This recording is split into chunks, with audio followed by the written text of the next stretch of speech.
All right. So the first question is, do we have sound?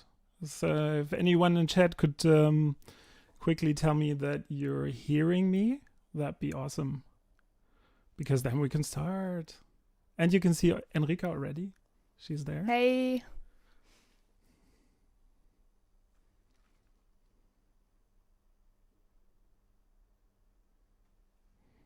Oh, we have latency maybe.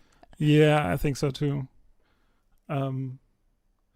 So if you can let us know that you hear us, then we are good to go.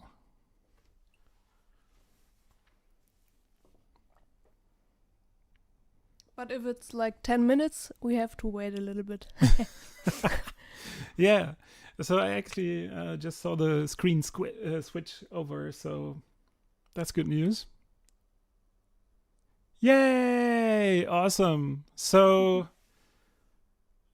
super happy that you're here and super happy that you're watching.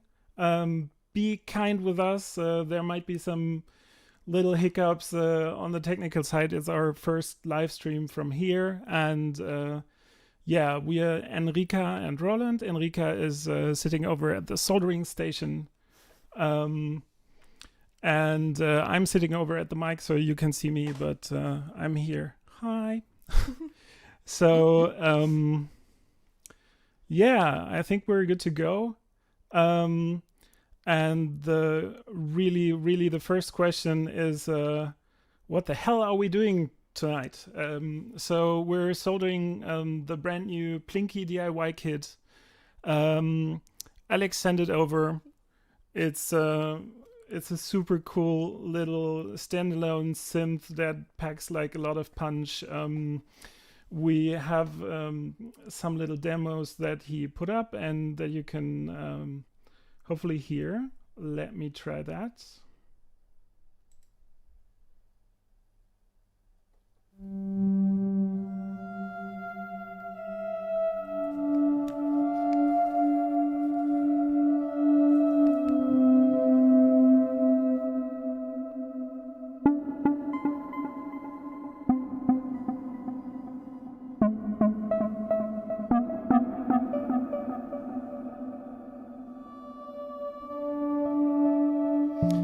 Yeah, man, I mean, listen to that verb. It's just really, really cool.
right. And yeah, that's what we're building. It's going to be kit on Thonk eventually. So I think Alex has all the stuff queued up to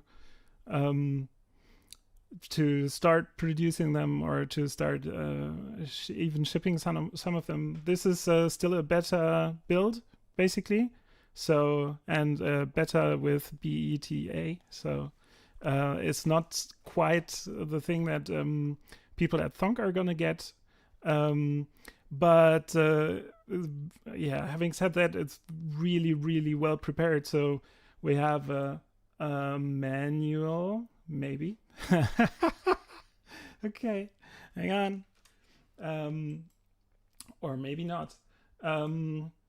And yeah, we have a little camera setup so you can see what Enrica is doing. So if we can't see the manual, I'll just gonna read out the steps that we're gonna do. Let me take off those lovely Polaroids, which are taken by this is not rocket science. They had this lovely booth at Super Booth, and we're really looking forward to going to one of those again. Next year's Super Booth gonna be in the park. Let us know what you think about that. I think it sounds awesome and is a good solution. Don't know if all the electronics people think it's very nice to have all their stuff in the park, but we think it's a really nice idea. So gone with that. And yeah, let's have a look at the Plinky build guide here real quick. Version 1.0. So it says, congratulations on getting a Plinky kit. It's relatively easy build, with the most unusual bit being the surface mount LED. So I think we're gonna come back to those later. But don't worry, you can do it. Yeah, let's hope so. You will need We will see. Yeah, you will need a soldering iron and solder, tweezers for the LEDs, side cutters, an hour or two of time. So I think if you want to stick with us, we'll be here for an hour or two. And if you want to calibrate the volt per octave output, you need a multimeter or Eurorack oscillator. Not sure we're gonna calibrate tonight. I think we're gonna put the thing together and then see if it goes bleep. So I think we got that set up. And yeah, so the first step is to get the headphone and line in ports. And Okay. yeah, we gotta... Let me get that. So, PCB first. Yeah. And we gotta... And all the parts we have over here. Yeah, we got a bag of parts. Let me see. Okay. Like Legos. Yay! Yeah. Headphone. Right. I think those are these ones. 1 and 2. Okay. And yeah, I think we're off to the races. So the cool thing is you get all the jacks here, basically. Flat jacks to the side for the headphones, and then some stereo funky cons. Those are the green ones you see right there. And then there's also some black regular mono funky con. And so to make way for the touch surface, they're aligned on the left and right of the module. And you can either choose to just put that in a rack. I guess like a tabletop rack would be ideal, but also like a regular Eurorack. So the front panel fits that. But there's also some really, really nice aluminum enclosures. I've seen Alex post photos of these, and they're pretty sweet. So yeah, so first jack flat. I always put the jacks like on a little wood block to basically flatten them. And second one is coming. all right.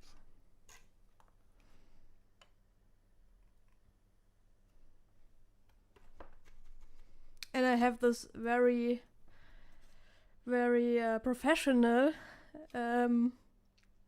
fan to remove the solder fumes.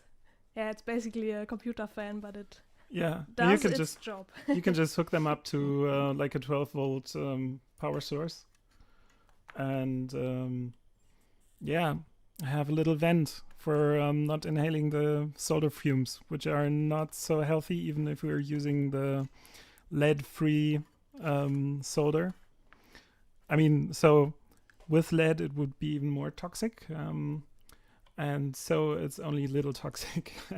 So whatever you do with soldering, make sure you're in a well-vented room. Okay, I think they are in. Yay! First step done. Whoop whoop. And I think now we're progressing to the next solder the 8x2 pin sockets at the top of the board, where it has fingers and thumbs.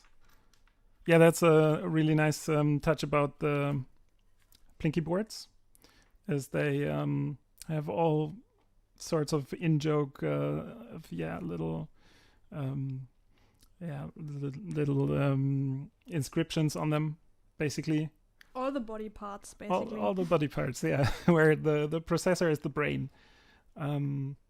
Let me switch over to the other camera. There you go. Eyeballs. Fingers.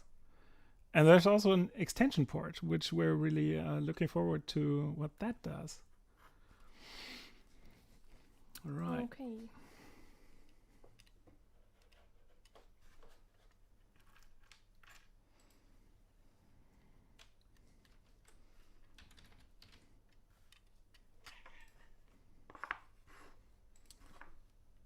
And maybe you will hear like a small meow. That's our cat. Yeah, we have a modular cat, of course. Clean up the mess.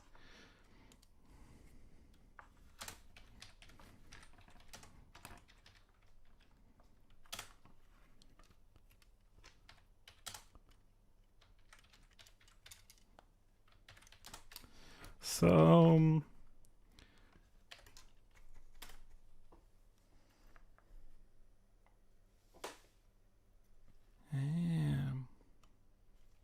So Alex asks, Enrica, can you check the USB soldered on the backside? I added it to the build guide today, but I think you are working from an older build, maybe. Yeah. So, what should I check? If it has like solder at the through-hole part. On the back side, I think so. Okay. Yeah, looks a little bit. Can have more solder. I can put more in. Yeah, just add some. Yeah. Okay. Okay. Yeah. So don't forget the USB support pins on the back. That's I think that's what you meant. Okay. So, yeah, we're gonna add that. No problem. All right. So.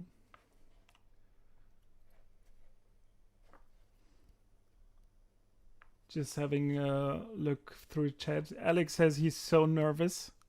Oh, don't be. Don't be. I mean, if we mess something up, it will be fun and entertaining for all of you. And as also part of DIY, I think. So even if you mess something up, you have to kind of learn how to finagle it into working. So I actually think it's a good choice to go DIY for that reason. Yes, learning to find errors all the time.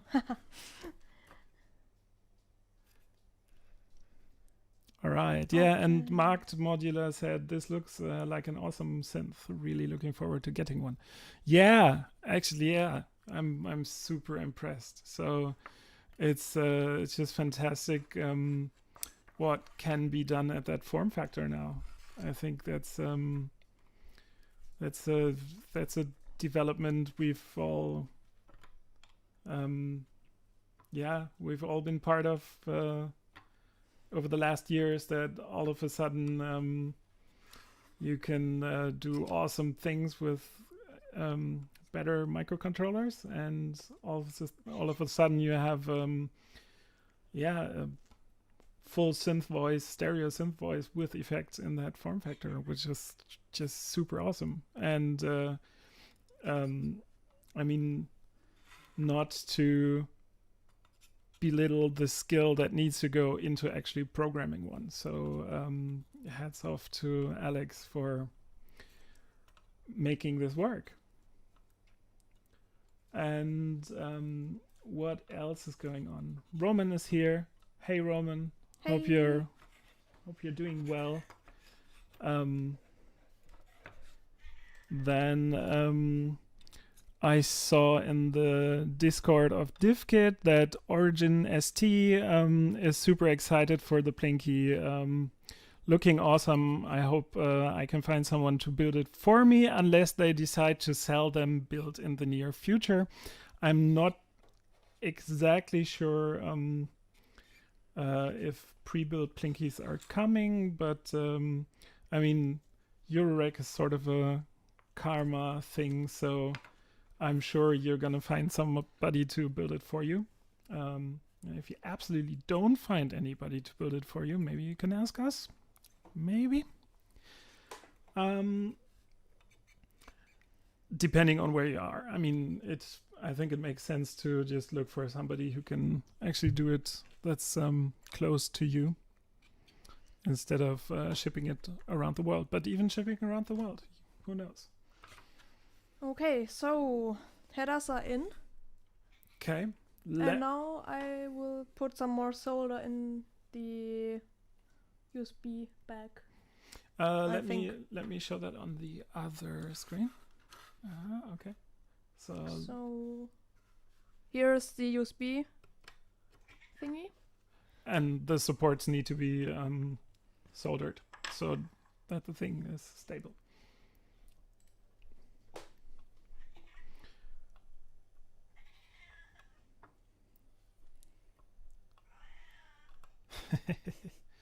Yeah, okay.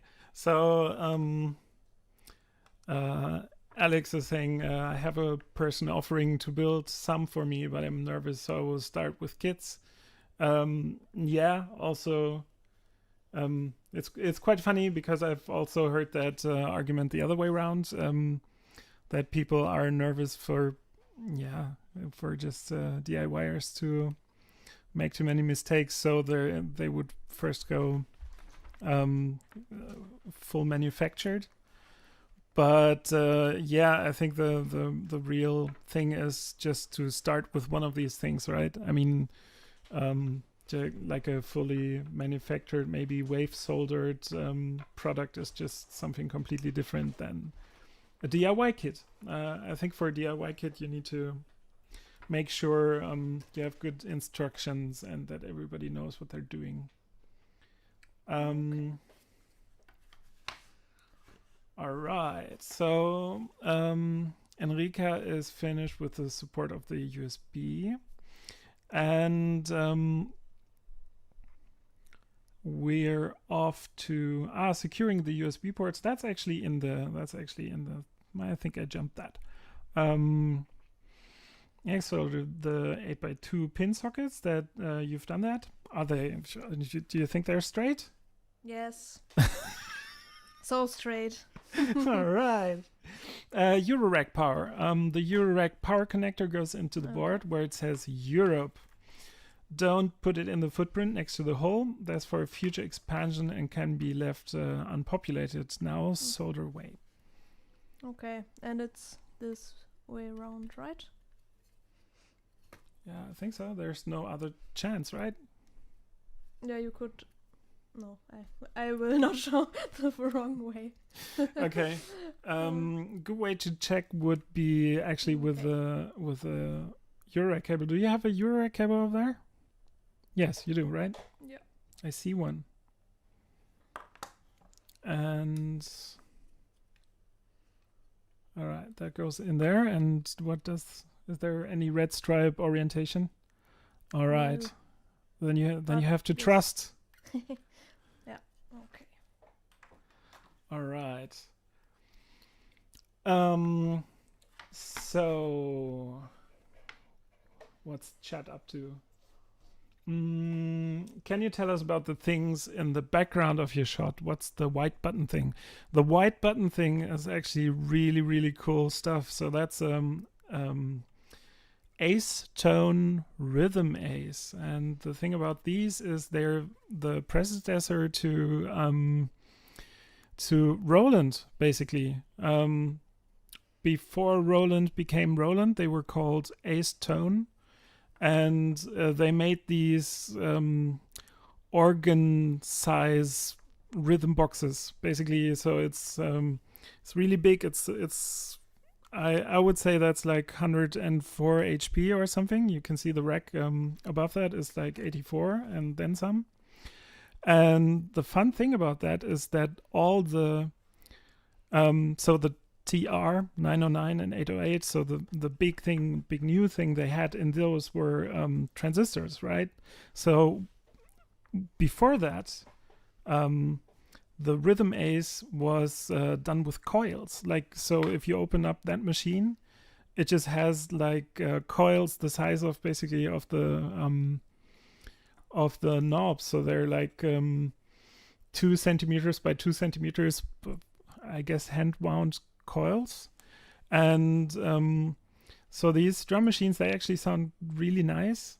They're for example, on some Gorillaz records, what's the one with the Dare, maybe? Oh, yeah, maybe.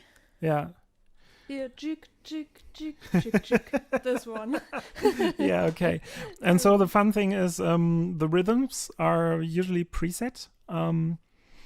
So you have 16 rhythms and some variations, and they're actually hardwired. So there's grid of wires and resistors to make the patterns that you hear out of those. So it's a preset machine in the most archaic way you can imagine, and they sound really nice. And we modded this one to accept Eurorack triggers, but I haven't gotten around to demoing it yet. And I think Enrica's done with. Yes. It's in. With the Eurorack Power. It's great to hear. So the next thing is trimming the pin headers. Now we need to trim about 1 millimeter of all the pins of these 2x8 pin headers. They making them a bit too long, sadly. All right. And what's... I'm prepared. I have this. Let me switch over. What is it called? Like perf board, maybe? Yeah. So it actually says here in the instructions. I found a good way to do it evenly. If you have a Vero board lying around, so it's called Vero board. Okay. In German, it's perf board, perforated. To stack 3 layers and poke them through. That just leaves the right amount poking through to be cut flush with side cutters. If you don't have any spare Vero board, you can do it by eye. Yeah, well. And the other thing you need is flat nose pliers. Flat nose pliers, best pliers. These ones. Yeah, we have the Knipex ones, but there are other brands, of course. Yeah. And they ensure that you can just cut off the headers flat, and yeah, I think. Do we want to zoom in close on that one? Yeah, we can try.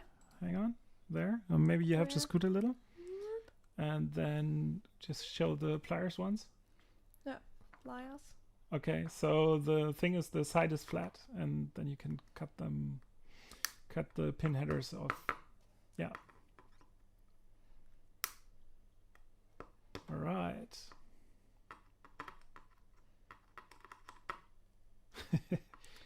All right, that's working out nicely. All right. So Enoch Root, I hope I didn't butcher your name. Enoch Root asked, will there be an option for users to 3D print their own case, Alex? I'm keen to have some fun with that. And Alex answers with yes, which is really cool. I think there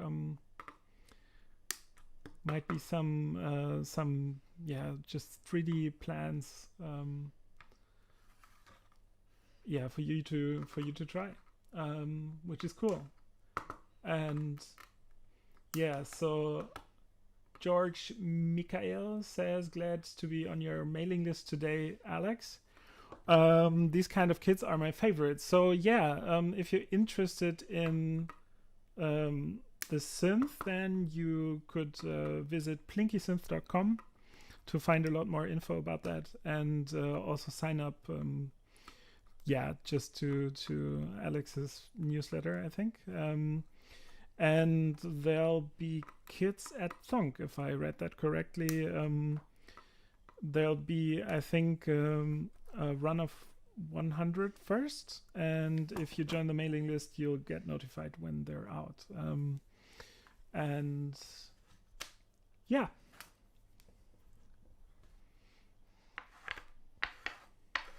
Alex says Enrica has it right. But annoyingly, the cable goes a funny way.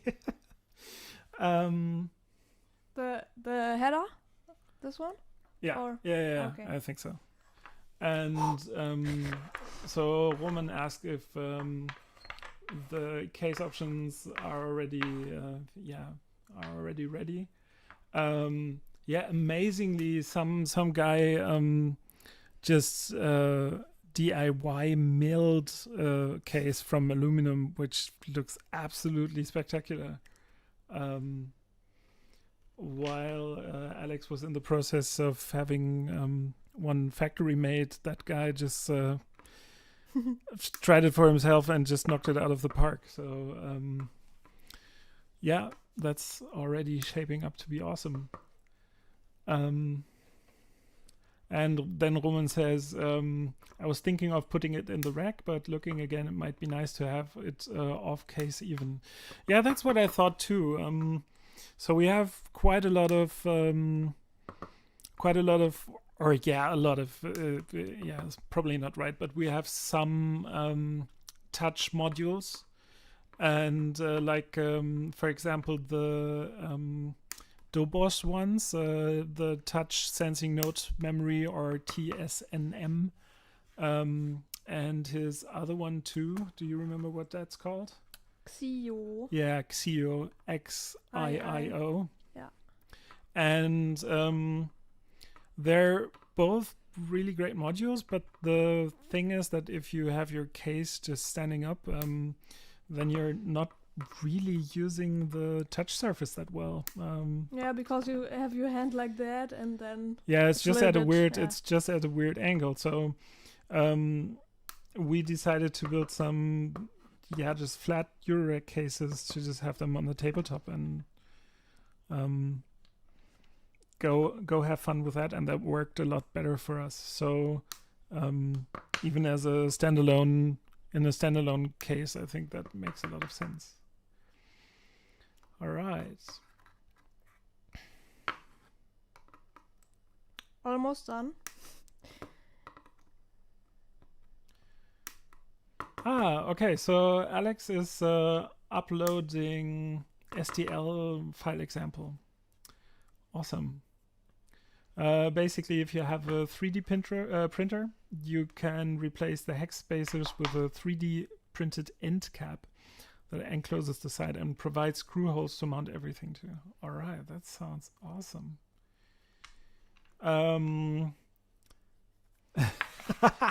So Mark is asking, so are you just being lazy by letting Enrica do all the hard work? Or is it just because she's better at soldering? Usually we build those things together, but here we have we have quite the setup going. So I think it's better to share the share the task a little and I'm the one who's soldering. So when we build SMD stuff, Roland is the human pick and place machine and places the parts with the tweezers, and I'm then soldering them on. yeah, basically And, the yeah. human wave solder. A human oven, maybe? I don't know. Alright. So But, yeah, that's yes. that. And I enjoy building stuff, so perfect. Okay, so I knipped all the headers, and I think they are relatively flat. Do you have to do more than one? Yeah, I have to do 2, and I did 2. Ah, awesome. So am I to read to you what's about to happen to them? Probably, right? So once you've trimmed the pins, turn them upside down and push them into the sockets you soldered. Okay. There still be 1 millimeter of bare metal visible between pin header insulation and the socket. That's fine. The goal is for the splayed legs on the pin sockets to end up at the right height to meet neatly with the front panel at the same height as the other components, pots, sockets, etc. Yeah. Okay. So yeah, that's actually the thing. So the Thonk sockets and then some other sockets are not exactly always the right height. So you have to first decide which ones you want to use, and then you have to pick the components to match them. Okay.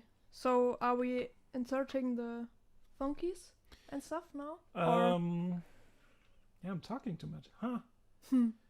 So the next thing is preparing the OLED screen. Now take the 4 pins for the OLED screen. Okay. And slide the plastic insulation up a tiny bit with your fingers, so that when you place it into the OLED board, the pins just go through the hole and are flush on the top side. We want to maximize the length of pins under the displays. Solder them in place into the OLED from the top side. Again, make sure they are flush and perpendicular to the display. Okay. Like not sticking out, but Yeah. those have to be flush, right? Okay. Yeah, I think so. That's how I understood it. So let's see. So MagLab is asking what is the fan you're using. So that's actually just high power PC fan, like you would see in a regular PC enclosure. And But it's normal power, right? 12 yeah, volts? it's 12 volt, but Yeah. for you get a lot of oomph for the 12 volt. There are other fans that are not so, that don't do so much wind draft basically. Okay. So that's what I mean by high powered, but Yeah. yeah, they only draw 12 volts. So you can just solder on a little connector and hook them up to a regular 12 volts power supply. And that's what we did here. So just so that the fumes of the solder just get go blown away a little. yeah. And we don't have to breathe them so much. Okay. Alex says it's a bit fiddly, this OLED pin step. Sorry. Yeah, I think that's fine. I mean, it's okay. easy for me to say, but we will do it. We will do it. Okay, so I have the headers now flush, and now soldering in, or what is? yeah. Okay, and making sure it's 90 degrees. Okay. Let's see how I do that. Maybe. Do you need a hand? Yeah, let's see. Maybe like that. All right. Yeah.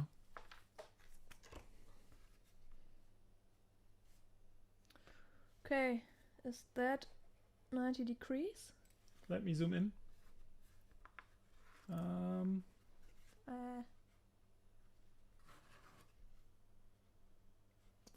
90 degrees-ish. I think that looks pretty cool. let's check. Yeah, I think it's good. All right. And I think there's is there still like a little tape on top so you don't fingerprint it? Yes. All I right. think so, yes. Really nice. Okay. You switch back here. And Okay, I am soldering on the other 3 pins. all right.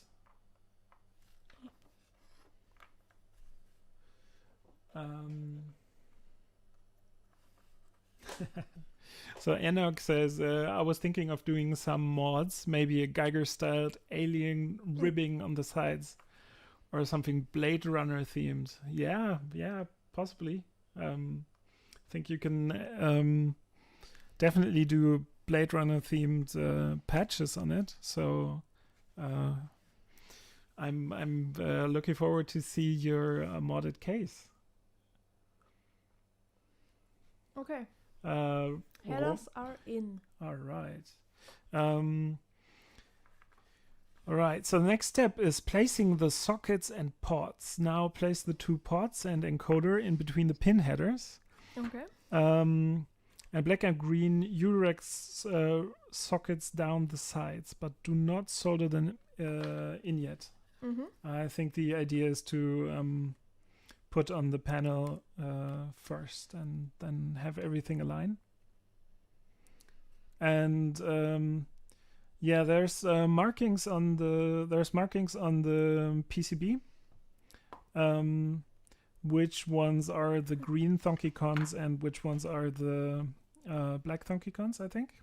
Am I correct about that? I'm not seeing. Yes, we have a green exclamation mark. exclamation mark, yes. Yeah. All right.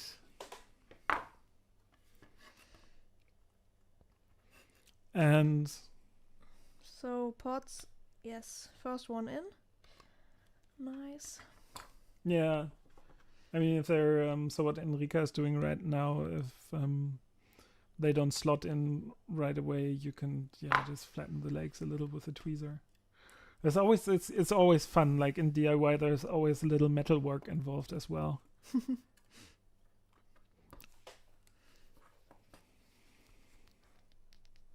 All right, and Roman is asking, is he right in assuming that's an I2C display? Yes, it is. I think I have quite a bunch of those lying around in different colors. Different colors. Ooh. Nice. Okay. That's nice. I think I only know them in bluish white and Yellow, maybe? yeah.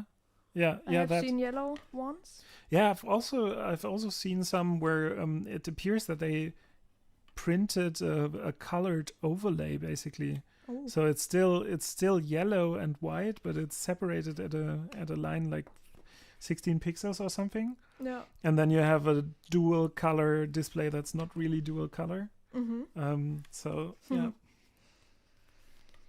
And then the Phoenix display is all colors, right? Yeah, that's true. But that's I guess another make of these, right? Yeah. All right. So Roman, what colors do you have? Would be interesting to hear. And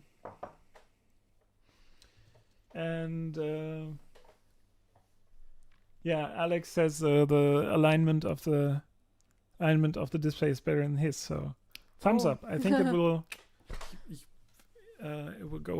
go in fine. All right. Are you waiting for the next step? I think so, Yes. right?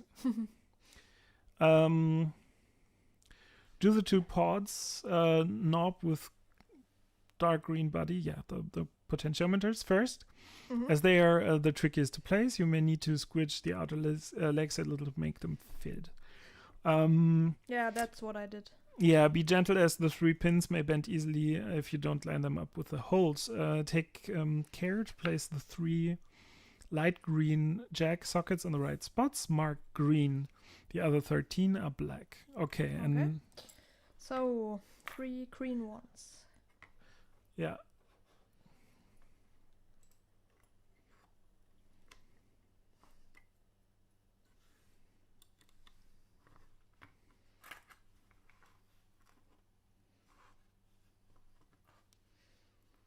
One, two, and the third one goes here.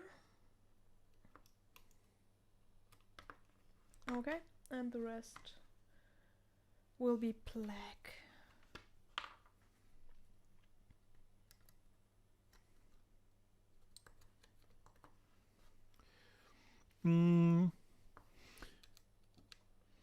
All right. So Alex says, so difference between the beta unit that we have versus final is that he duplicated the headphone and USB under the screen to make Plinky reversible in its case. Yeah, that's really cool. Oh, these ones? Yeah. They are also on this side, or? Yeah, no. Yeah, maybe. Okay. I thought you could probably put it the other way around, but that doesn't make sense. Okay. Alex, what do you mean? But so under the screen it says basically at the top. Screen goes here. Yeah. So nice. So there. And then you can flip it inside the case. Yeah. Cool.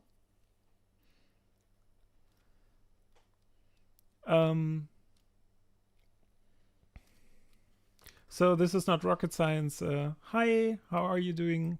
They're saying, hi, we're having dinner and drinks with a friend here. You are gently moving background at the moment. Sorry. That's okay. If I understood that correctly, Stein also built his Plinky kit today. Yeah, I haven't heard back whether everything has gone well, but yeah, I think he built his today and also did some rocket surgery on it, which is really cool. I mean, that's another thing of DIY that you can actually go in and mod it to do what you think it should be doing.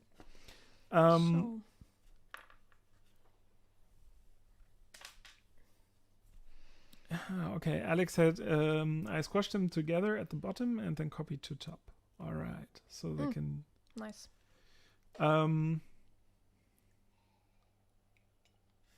Okay, yeah, so and... all the jacks are in. Yes. Green ones in the right position, I think. Let me check again. Green, yes. Green, yes. And yeah. Nice, okay. Then, what's the next step? The next step is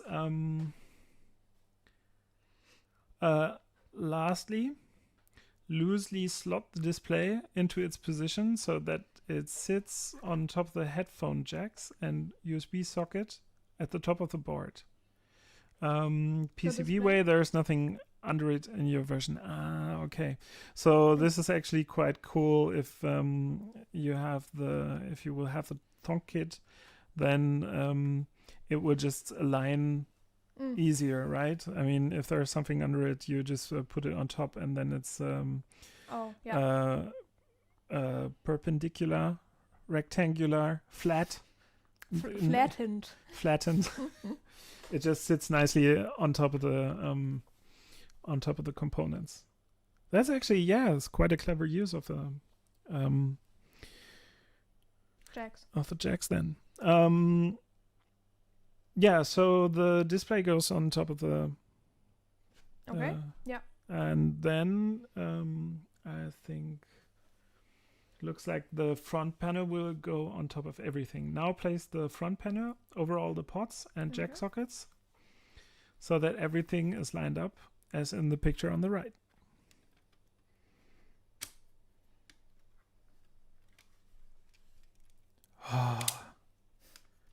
Very nice. So if you build a car, when the chassis goes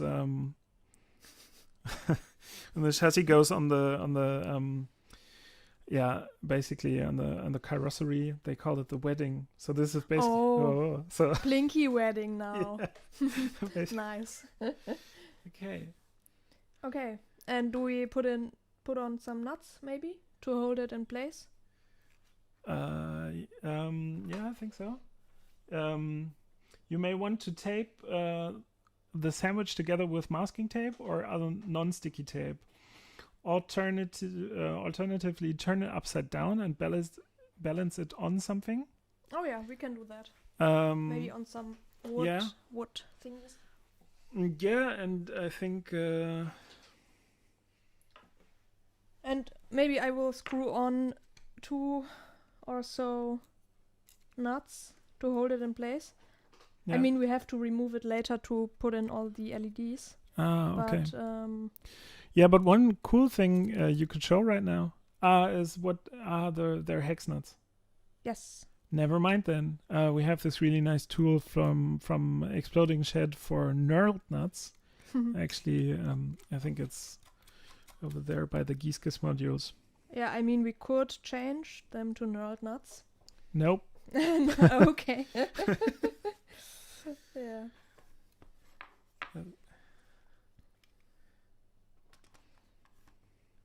So. All right. Yeah, that looks great. Okay, and soldering on, or what's the deal? Let me read that out once again. Yes. You may want to tape the sandwich together with masking tape or other non-sticky tape. Alternatively, turn it upside down and balance it on something. So that's what you did. Yes. Like the little plastic box in the picture above. So that it's kept a tight sandwich while you're soldering everything from the underside. It's important everything is as tightly sandwiched as possible so that it fits into the case. The manual. Oh, the manual is being edited while we speak. Okay, there nice. are extra lines going in places we have already passed. Oh, that's yeah. Yeah. Okay. So, but I will now solder on all the jacks, I think, right? Yeah. When you have made sure that it's as tightly sandwiched as possible. Yes, it has flattened. All right. Yeah, I guess that's the one thing that works really well with if you screw on the nuts, and that's also what has been added to the manual. So. Yeah. And Alex said, I'd love to see what the knurled nuts would look like. Yeah. Yeah, we can put some on. If you wanna see how it looks. Yeah. That's no problem. Let me get some. We always use knurled nuts, but I don't know exactly why. At some point we decided we are always gonna use knurled nuts. And now we are using them basically for everything. I think it's a little bit easier to put them on, maybe. Do you know the reason? Why we use knurled nuts? Yes. Why? Give me a sec. Okay.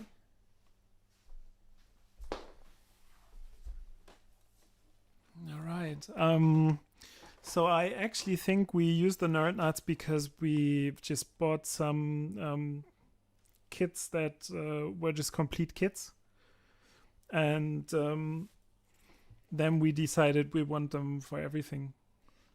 So, ta-da! That's Yeah. like the big reveal.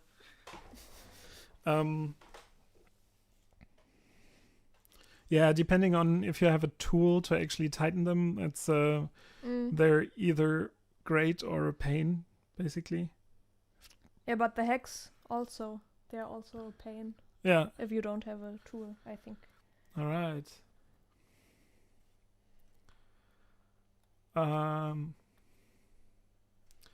So Michael Schlachter in chat just says want! Exclamation marks. That's a good opinion. Yeah. Yeah, so Alex says, I think I use hex nuts because my first modules had them. It's like a habit. Yeah, that's basically the same thing. I don't think there's that much of an advantage of one over the other. It's just if your whole rack has one kind, then I guess you stick with the kind. But on the other hand, I think all the Befaco modules we have hex nuts, so I think it's even mixed in our case. Right? Yeah. Right. The older Befaco modules, now they have those No, banana they have, nuts. yeah, the fancy nuts. Fancy nuts. Yes, Fancy the nuts. colored ones. Yeah, we built all our Befaco modules before they had the fancy nuts. So In the old times. in the before times. In the before times. Yeah, but the thing with Befaco is, and you really have to give them credit for that there's a lot of before times with Befaco. I mean, before the black panel modules, there were like the white panel sort of proto modules. And they've been developing their stuff a lot. I mean, even with the newer stuff, the Mux slicer, there used to be like a non-Mux slicer before that, and the slicer. the slicer. Yeah? Yeah. Okay.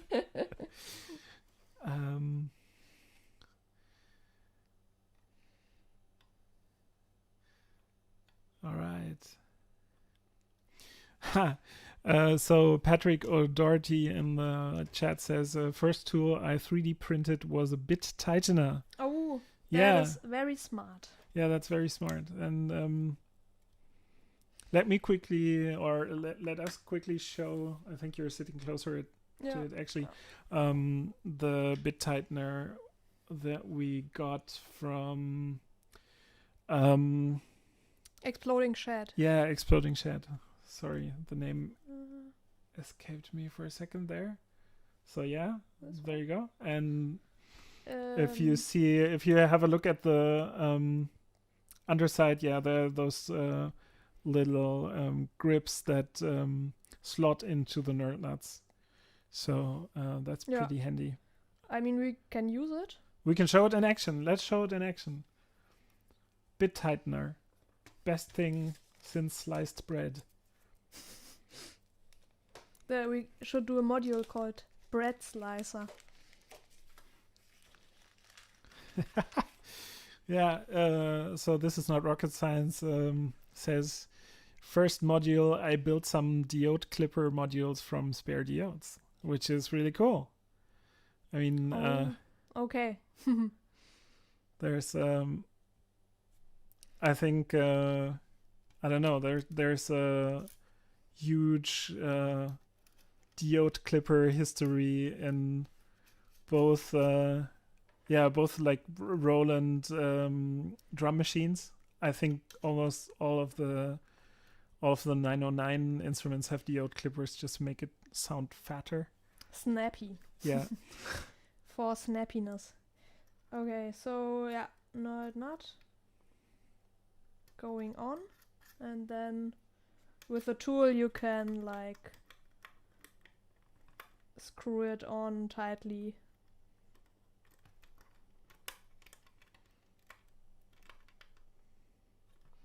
Yeah. Yeah. All right. So yeah, that's pretty handy. So yeah, okay. I soldered all the jacks now, what's the next step? Solder in the pots, right? Um, Pots and encoder. yeah, solder the display last, Okay. making sure that it's a nice square angle lined Mhm. up with the front panel's hole and flush with the front panel. Its 4 pins will only make it through the holes on the green mainboard. Once it's perfect, solder them. While you still have everything sandwiched together, the last thing to solder are the splayed pin headers. Yeah, okay, of course. Which ones? The pin headers that are connecting Oh, the okay, touch okay. plate, Yes. basically. Okay. But yeah, I think next are the pots. The pots and encoder. Okay. Yeah. And encoder, should it be like pushed through to be flat with the panel, or should it be Yeah, like it is? actually, I read that. Is it saying something? I think I actually read that in the build guide. Can't find it right now, but Okay. Yeah, I will do first then the pots, and maybe Alex can say something. yeah. So Alex is saying the knurled nuts look nice. Maybe we should do a chat poll. I think Thonk stocks both hex and knurled, so we can change the kit to be either. Vote now. Okay. And yeah, so man, I read that with the encoder. Okay, then I heard it and I didn't. Yeah. So yeah, Alex says he pulls it out towards the front panel. So that it's tied with the front panel. Okay. Yeah. Yeah. But it works both ways. And yeah, Fraser Monroe says a couple of Bifaco modules and Frequency Central product were my first. Oh, I think he doesn't mean a Frequency Central product, but the Frequency Central module that's called product, right? Which is like the Frequency Central voice. Oh, yeah, okay. Yeah, Nice. yeah, we have quite a lot of Frequency Central modules as well. But the small ones, Yeah, like envelopes and filters, State 700 filters, which are quite nice. Okay, so pushing through the encoder? Yeah. Okay, we cannot. Yeah. Do you want to do the close up? Yeah. If the encoder is, I don't know if you can see it, but if the encoder sits tightly on the PCB, then we cannot put on the screw because the Gewinde, I don't know the English word, isn't looking out the panel. So Okay. maybe I would also push it through, I think. Yeah, okay. And looks like one of the legs is on the outside of the... Is that normal? Yeah, Yeah, that's okay. that's normal, yes. Okay, cool. Switching back over. Yeah, let's see how I can push it more.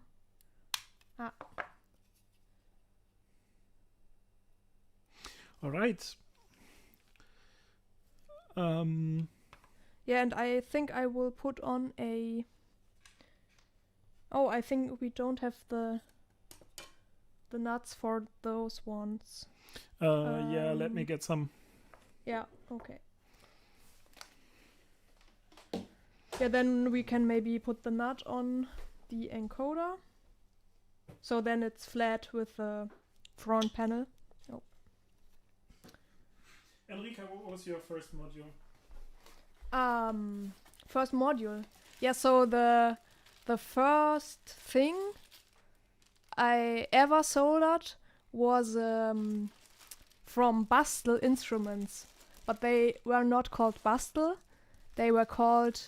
What were they called? They were Standuino. Sanduino, yes, because they There's something built nice to later. some small synth based on Arduino chips, and we had in uni we had a workshop, and there I soldered the first time, and it was awesome. And from there on, I soldered much more.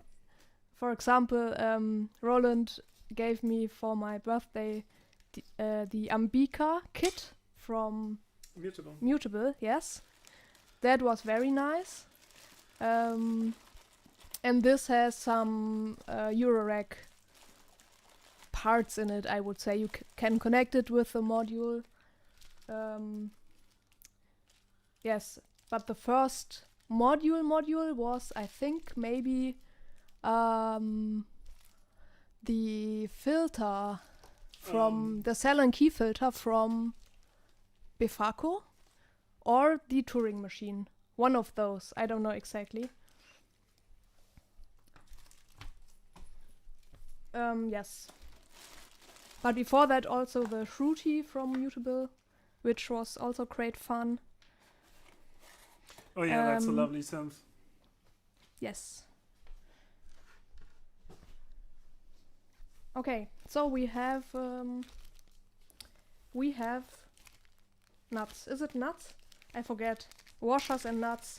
I don't know which one is which, but yeah. The hex ones are the nuts. Ah, okay. So let's see if they fit.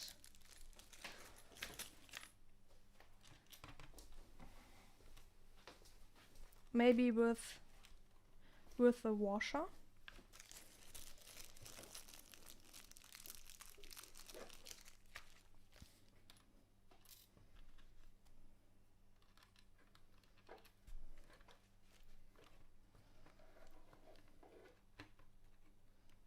Oh, I think they don't fit. No? No. But over the don't they fit over the pots? They Yeah, should for fit the over the yeah, pots. yeah, but not for the encoder. Yeah, let me look for another one. In the box. Here's for Oh, show nice. and tell. Show and tell. Hehe. Yes. Oh, nice. That is. Is it the one I built, or Yeah. is it? Oh, okay. Yes, this is the Standuino Frau Angelico, and it's nice. It's based on Arduino.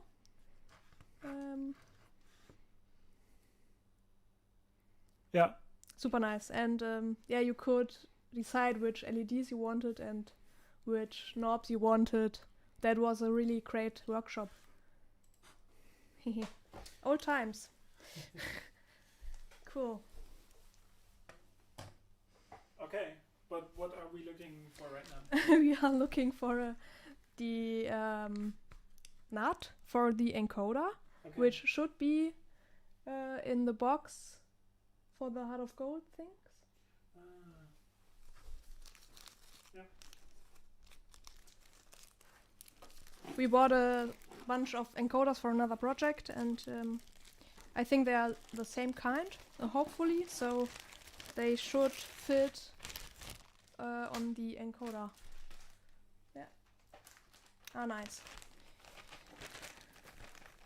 So that's the advantage if you have a house full of electronic parts, which we have because we bought so many. Yeah. All right. And I'm back. Let me. I'm back from the expedition.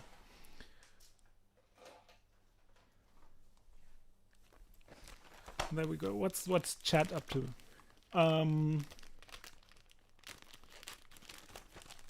Did you solder the pots? Yeah, I think so. Or we're on our way. Yes, pots are soldered. You know what? I want to follow up on Roman and the colors of the LCD displays, because I think that was quite interesting. Roman says, you just mentioned all the colors I have, blue, yellow, and white. Nice. But I'm not sure if I have more. Let me go check. Okay, so yeah, cool. Yeah, it's really interesting. I mean, these things develop so fast as well. I think full color and touch is the way now, mostly. But these are really nice, and there's a lot of nice Eurorack modules that need just tiny displays, and those are just looking very crisp always, and just generally very nice. Yeah. Okay, so now the encoder. I put on a nut so that it's on the panel. Okay, so it sits flush at the panel. Yes. Okay. So the pins are not sticking very much through the PCB. Yeah, let me zoom in on that for a second. There you go. I don't know. Yeah. Okay. They are not sticking out very much, but like a little bit. So they should hold when you solder them in. Yeah. Make sure it's flush. Yeah. Okay, cool.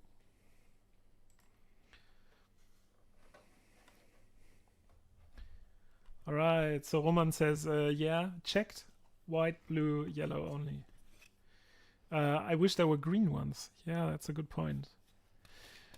I wonder whether some of those that have the dual color, I don't know if you have seen them, whether some of them are still made with just colored gels in front. So there's basically a yellow colored foil or gel on top of the white display for a couple of segments, or whether that's actually yellow LEDs. I'm not sure, because yeah, those always looked a little dodgy to me. Like the product photos always looked like a lot like look doctors in a way.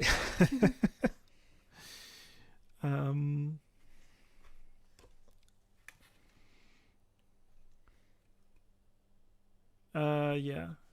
Yeah, so I think the disadvantage if you push it to the panel is that this leg doesn't go all the way to the PCB. Mm-hmm. But I think it's more stable if you have the nut on here. So yeah, it's good for me, I think. Right. Did you do the other pots? Yeah. I did the pots, I did the encoder. Does it click? Ooh. Ooh, clicky sound. Okay. And you need to hold it up to the mic.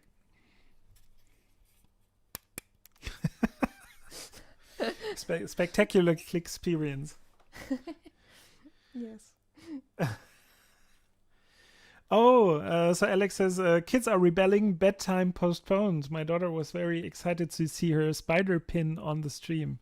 Oh, spider pin. That's yeah, that's very, very sweet. Yeah, I think, you know what? I think we need to make an animated GIF with the spider pin that blinks like Mega Man does. Do you know how Mega Man blinks? So the eyes just become like pixels.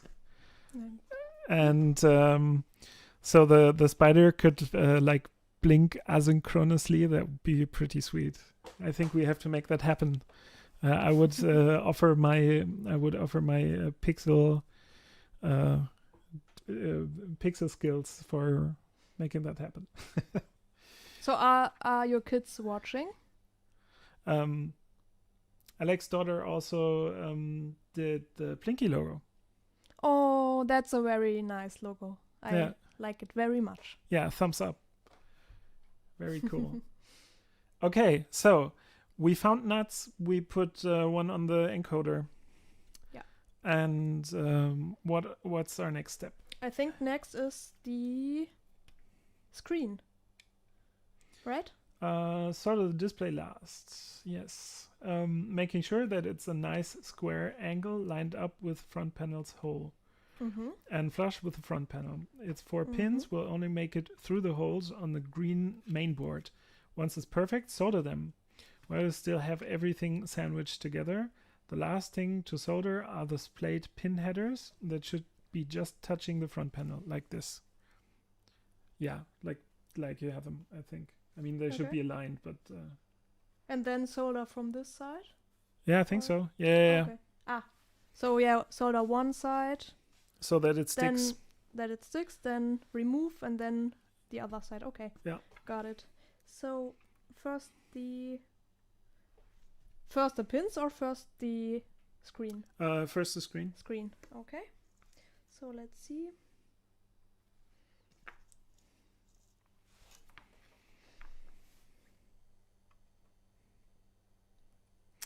She was watching briefly. Now she's having bedtime reading. Okay. Ah.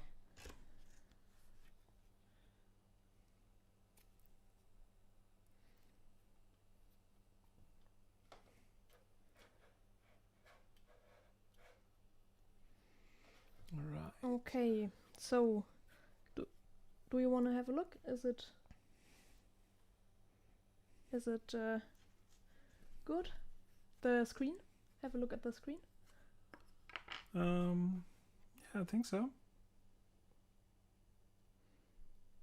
Looks great. Okay, then yeah, 3 more pins on the display.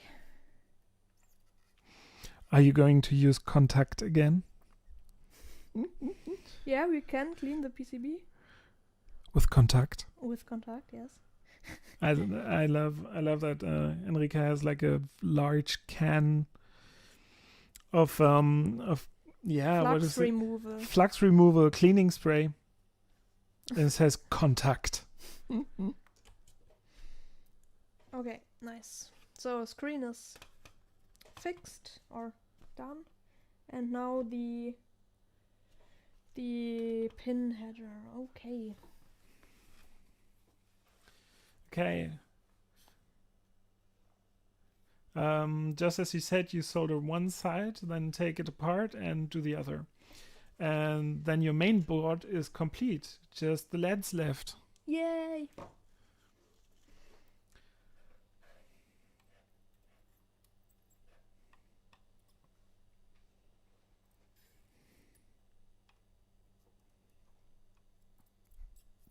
Yeah, Alex has this video on his channel where he puts in all the LEDs in 23 seconds. Really? Yeah. Okay. I don't feel like doing a record for this. You don't feel time lapsed today? No. All right. Maybe another time. I don't know.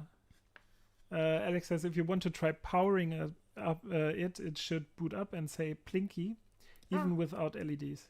Okay. Yeah, we can do that. Roman says, I think I have the exact same can of flux remover. Yeah, possibly.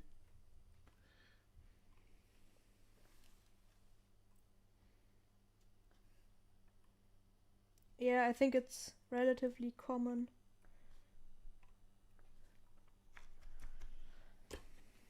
Okay. So, now power? Or? Yeah, if you want to try it. Yes. I mean, is everything in place? No, the touch plate headers aren't soldered from both sides, right? Oh no. Yeah. So power after. Yeah, I think makes so. sense. Yes. Okay. I think so. So I removed the nut from the encoder and the other nuts we put on. Oh, this one is tight, yeah. Because I used the tool. Roman says Conrad for the win. Ah, yeah. Yeah, man, Roman, our Conrad actually closed. We had one in Düsseldorf and was our last straw go-to place Yeah, where you could buy electronics from disgruntled employees, basically. Grumpy old man. Yeah, they weren't so old. They were just No? born grumpy, Okay. I think. But yeah, Conrad and our Conrad shop, they closed. Conrad is basically the Radio Shack in Germany, and I think it's still around in other places, but ours Yeah, and Isn't- online. is not there anymore. They have So an online shop. I see. Yeah, so we're kind of sad to see them go, because we could just go get at least some components in Düsseldorf.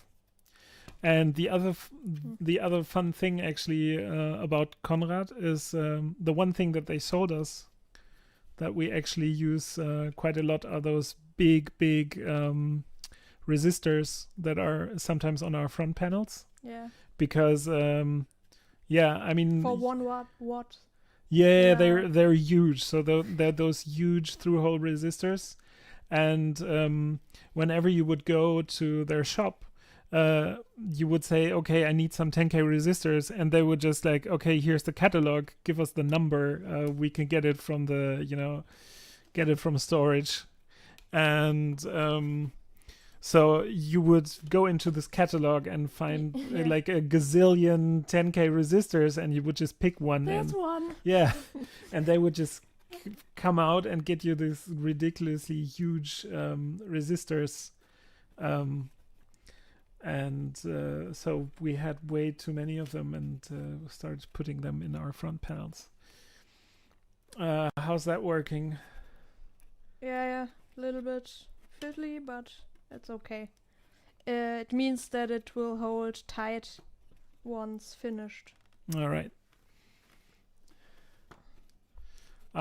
So Michael Schlachter writes, Radio Shack is dead now too. Ah, Yeah. Do you have those? Like Radio Shack used to have really nice DIY guides for electronics. Enrica, do you remember Yeah. those? What are they called? They're yeah, Forest Mims? Forest Notes? Mims. I don't know exactly. So if you don't know that, you need to go check that out. That's really cool stuff. I mean, just it's basically like a cookbook for analog electronics, and there's a lot in there for synth DIYs. Yeah, it was basically one for op amps and one small book for transistors and stuff. Yeah, and also how to derive wave shapes from a single ramp and stuff like that, right? Yeah. Yeah. But again, Roman, the Conrad discussion. I think Conrad is very expensive if you compare it to Reichelt.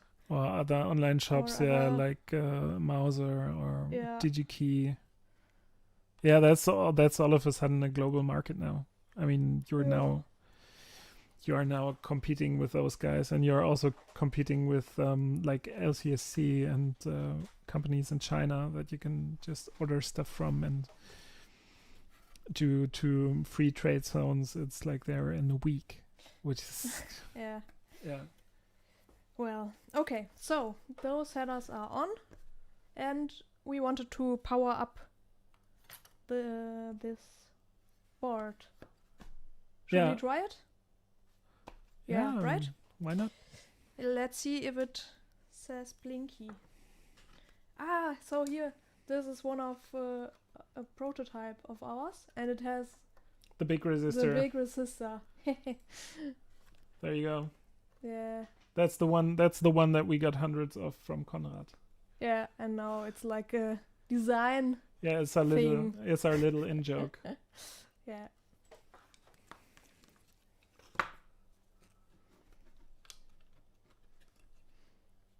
So Michael Schlachter asked, did they have a Radio Shack in Germany? No, they didn't. But yeah, I know it from the US. So.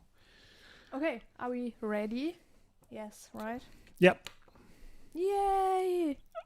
Success. It said Blinky for like half a second, and now it says calibration. Evenly press. Yeah. Split pads. Okay. Give me a second. Let me switch the close view. But it is alive. Hey. It's alive. Nice, Hang on. nice. Let me try to focus that.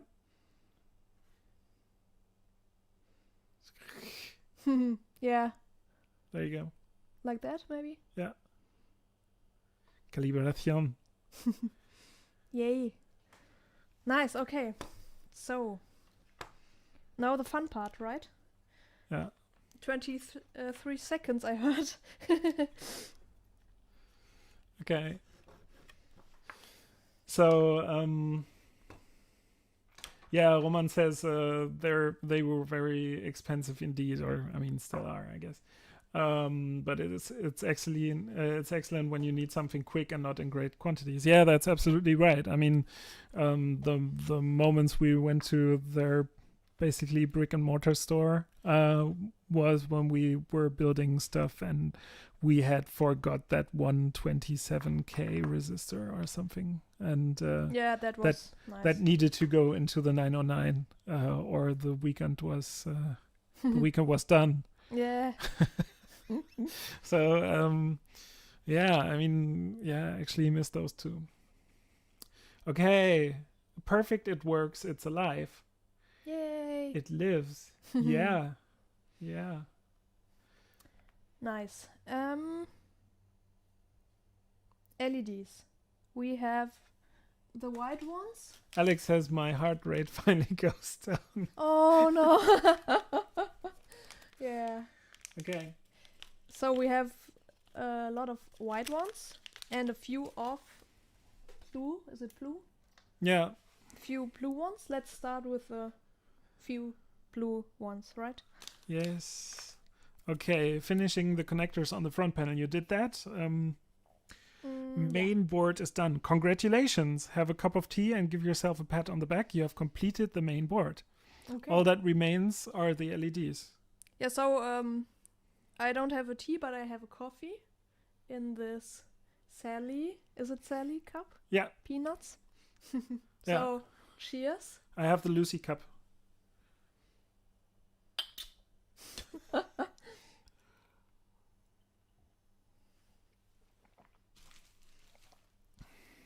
All right. And now the LEDs. Now the LEDs, yes. So I think the one thing to keep in mind is which ones goes. Right? I mean, the LEDs come packaged in little strips. There are 8 blue ones for the bottom row and 64 white ones for the top. Bottom row. What's the bottom row? The row on the bottom. Okay. These ones. Yeah, I think so. Yeah. I mean, okay. If you turn around, maybe you can identify. Bottom. Yeah. Yeah, I think so.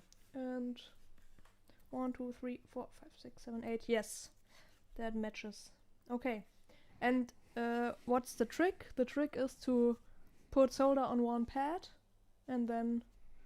Yeah, the first thing to do is prepare the front panel board with solder. Okay. If you have a reflow oven or a hot air gun, you can do all this using those tools, but the rest of this guide assumes just a normal soldering iron and a pair of tweezers. First, put a tiny blob of solder onto one pad of each of the 72 LED footprints.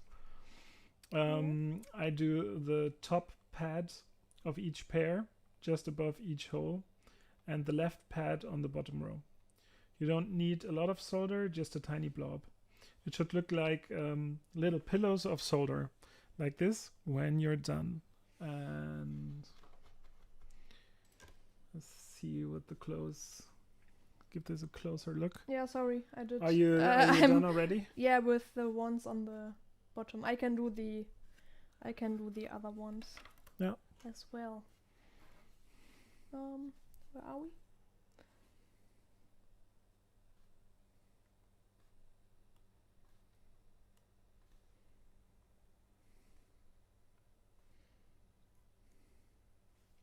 Yeah, Alex says don't forget to tin the pads. Yeah, I think that's what you're doing right now. Yeah, that's what I'm doing right now. And now I'm using a slightly thinner solder.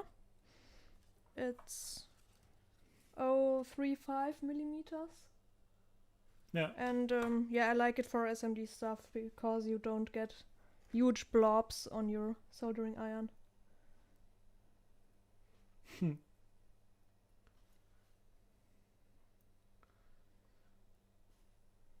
Do we have more comments? Yeah. I'm just reading. Yeah. Let me have a look.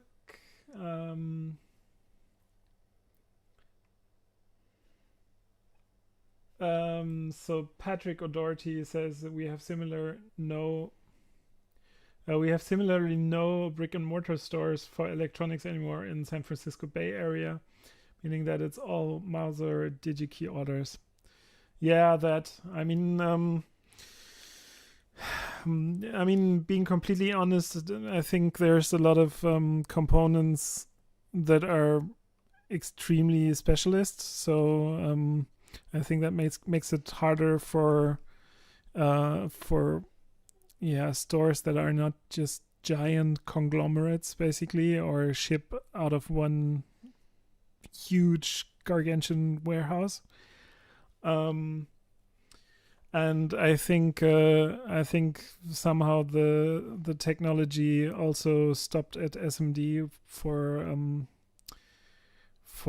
like the German even the German warehouses. Does Reichelt have SMD? No, they don't. Yeah, they do. Yeah. Yeah, okay. A little. Yeah, but at Conrad you wouldn't get SMD parts, I think. Would you? I don't know actually. I think so, but not all of the parts. But for example, Reichelt, they somehow have the strange footprints. For example, for voltage regulators, then they have the footprint, which is only they have. Yeah, they have one footprint, and it's the slightly larger one that you would use. It's the one that sucks. Yeah. Okay. So. Yeah, and so Patrick O'Doherty said it's always a heartache when you find the one component you're missing. Yeah, that's true. Yeah, if it's only one, then it's like, oh no, do I order for this one thing? Yes. Yeah.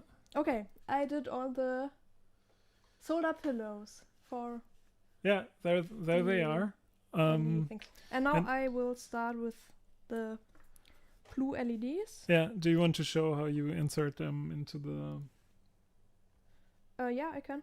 So. And they're of course they're also oriented in another way, and so the direction of the LED is indicated on the panel, right? Yes. So it's a small triangle. One side has the line, and the other side has a pointy end. And let's see with the LEDs. The LEDs have like a green strip, and the green strip. Green strip goes to strip of the triangle, right? Can you make sure in the document?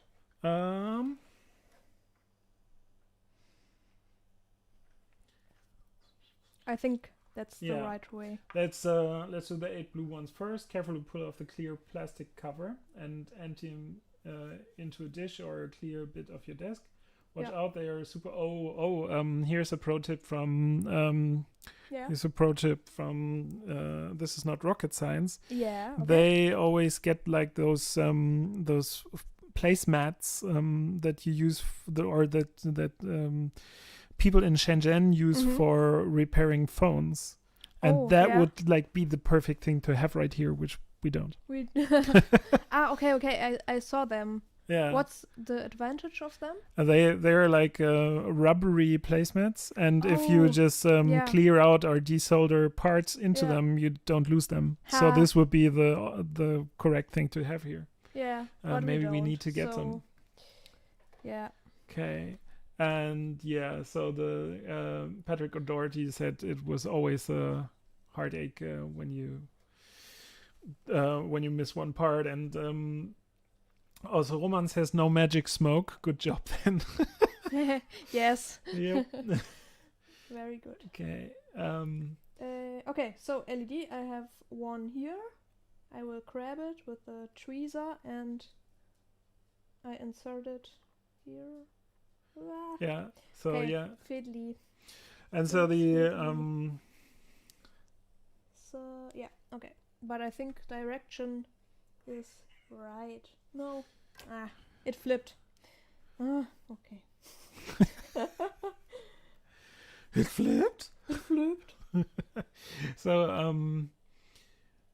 So the discussion right now in chat is about microscopes. Oh. Which we really should get one, and that's a sentiment that's also some of the people in chat have. Patrick O'Doherty says investing in a microscope was a life changer for SMT soldering. Yeah. Which one do you have? Yeah. Please write some recommendations. Chat, recommend your microscopes. We're in the market. So at work I have one, and if we have really fiddly stuff to solder, I will take the boards and do it at work. But I really want one for home. So yes. Okay. Yeah. First LED inserted. Now up to the second one. So there are in our household there are work microscopes, and there's work soldering and also fun soldering. So this is fun soldering. This is fun soldering.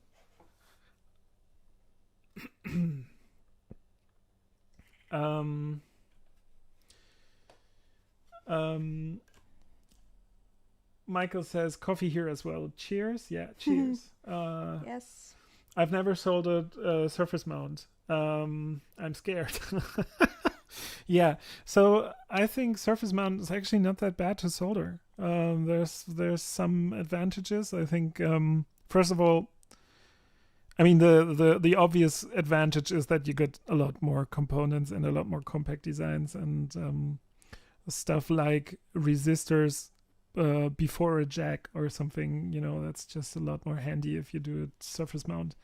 And also, I think once you get used to it, it's not that bad. You don't have to snip the legs off. Yeah. That's also a plus. Yeah. And I think our first SMD build was some music thing modular. Was it an expander for the Turing machine? I think so. Like the Pulses expander. That has really that really has the large. Does it have 0806? Yeah. 1201. I think. All right. So really like a big footprint size, and it's a good starting point. Yeah. And when we began soldering SMD, at some point it was like really fun, and then it was like, oh no, we don't want to do through-hole stuff anymore because that took longer, and the snipping off resistor legs and stuff was a little bit unfamiliar by that point. Yeah, and if you start out doing surface mount designs, like a good idea is, for example, you would often have like huge or large pin count microprocessors and stuff that you would put on because they're the heart of the design then.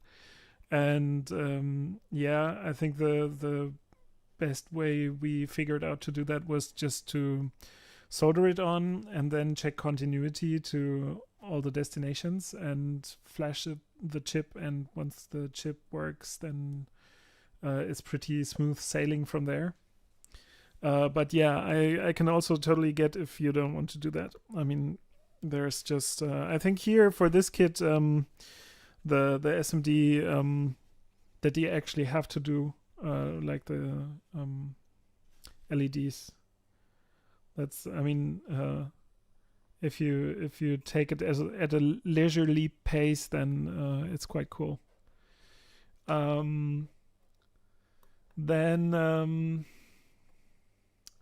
Interesting. Here's some hints about scopes. Microscope. Stereoscope is necessary for depth perception. Roman says he still needs to get one. Okay. The same here. Alex says Plinky's great intro to SMD because it has little holes that holds the things in place for you. Yeah, that's true. Yeah, yeah. So the LEDs, they basically snap in place. Yeah, let me switch here. Yeah, so I have done the first row. So the right side for every LED is soldered on, and now I will do the other side. Right.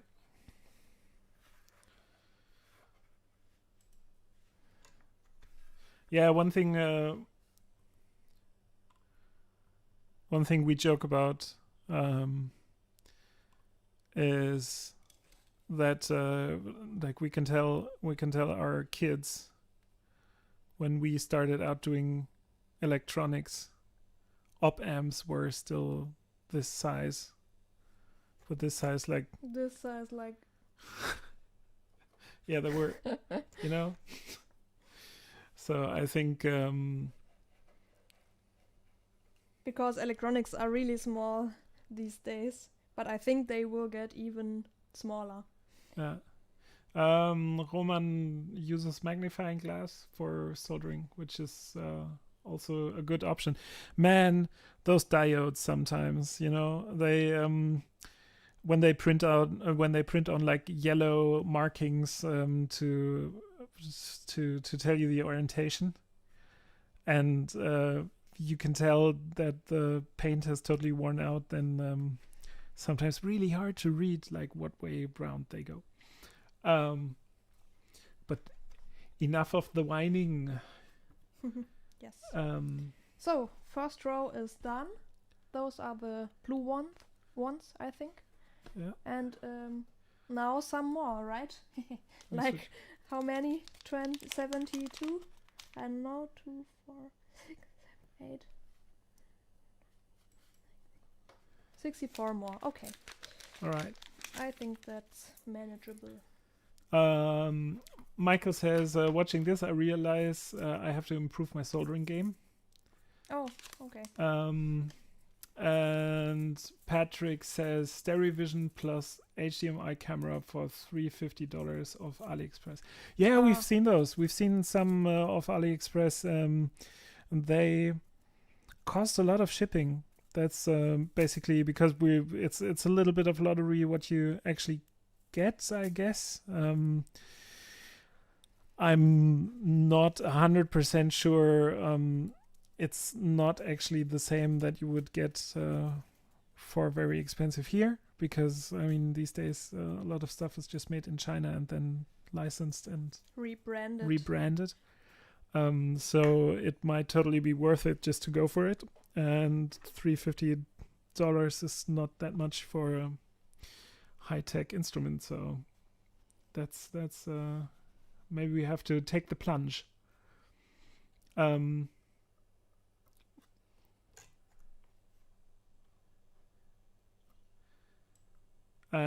Patrick says for him it quite literally made SMT soldering possible. I would have given up without it. Okay. Yeah, somehow we do all 6 or 3 builds without a microscope. and yeah, the modules worked so far. So somehow it worked. Yeah, Oh. and also Alex says quite rightly that the LEDs here, they are 1206, so which is which is not the usual. Really? Is it 1206? Okay.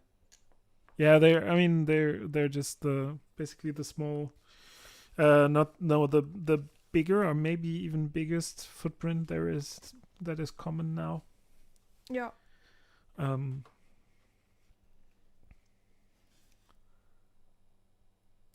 Okay, and he says most parts now are 0603 or 0402. And the hardcore people and robots do like 0201. I think Okay. I think so. I mean, 0402, there are some mutable instruments modules that are that size, and like, for example, which ones? Kinks and links, and of the old ones, and also stages and yeah, all the new ones basically. yeah, all the new ones, stages, plats, and whales. But on whales we somehow managed to squeeze 0603 onto 0402 pads. What? All right. I think. Yeah. And this was not such a good idea. No. So, okay. Okay. Yeah. Oh, okay. Yeah. Enrica is right about orientation. I think the green. Okay. I think of the green like a pixel art triangle. Yeah. Yeah, Michael says, hey, the blurry camera is about what I'd see soldering SMD parts. Yeah, that has that's zoomed in a bit. If you get them all 100% the wrong way, I can fix it in software. Okay. Just don't be inconsistent. Yeah, that's a good one. Let's just get it right. But that's good for people who actually put all of them in wrong. When you can fix it in software, then you're like safe. Oops. Yeah, Alex says, Enrica, try batching the operation. Place all 8 LEDs with your tweezers first, ignoring the iron. Then you can track down all the pillows. Then you can add the missing side. So it's like 3 batch jobs. Again, sorry? Just put in 1 row at a time. Yeah, that's what I'm doing. All right. So I put in this row and then I will do the second side, I think. Could you do the next row in close-up view, please? Yeah, sure.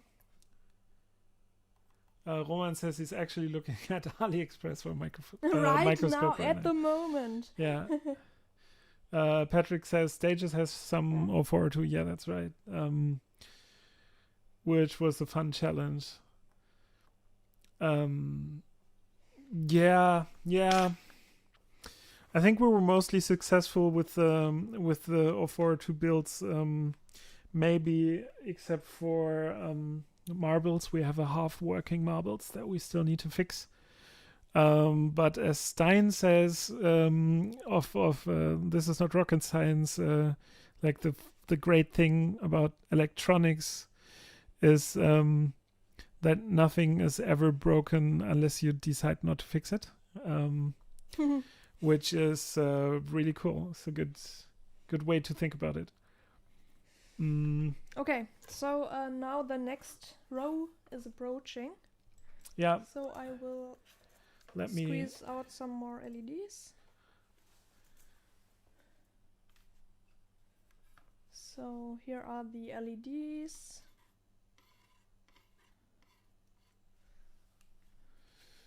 Okay, that's actually pretty hard to see here. Let me try to adjust that a little. Yeah, but what I basically do, I have the LED, I put it on the hole, and you feel that it slots basically, and then I heat up the solder I applied before, and then squish a little bit, apply a little bit of force from the top. The iron's in the way. Oh, okay. Yeah, so then I apply a little bit of force from the top, and then when the solder is heated, the LED like slots down, and yeah, you feel it going down basically. And then I remove the soldering iron, and then the LED stays in place. Yeah. I think I'll keep it on that view for a bit, and then we can just see how it pans out. All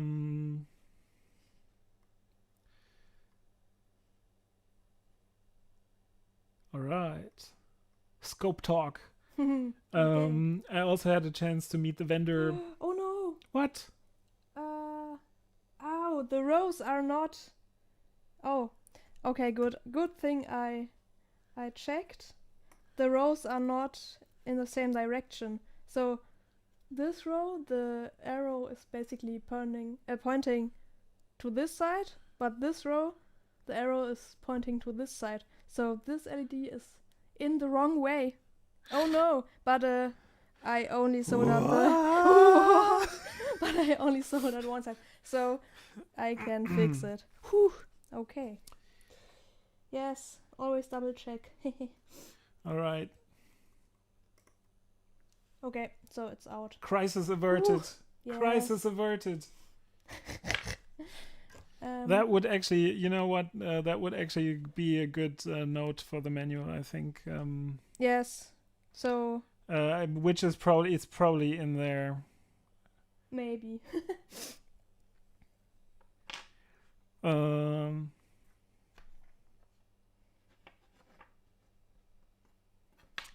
Yeah. Is it in there? No, I don't think so. Do you? Should I read the whole thing?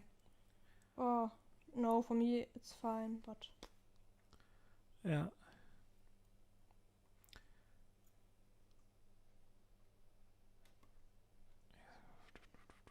Yeah, I think that's everything. Everything that's in here, you explained already. It's okay. Alex is 100 points. Enrica, it's in the Bildoc smiley. Yeah, I think I failed to read that out. I'm so sorry. Yeah, so. It was a test. It was a test. Yeah, and I don't have the doc before me. I'm relying on my partner to read it out for me.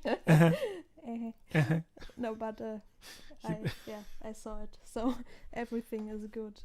All right. Man.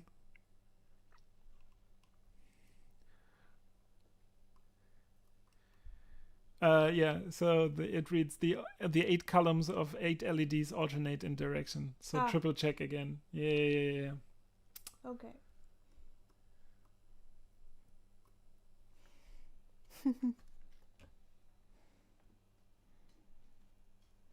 But why do they alternate? Was it because of routing, Alex?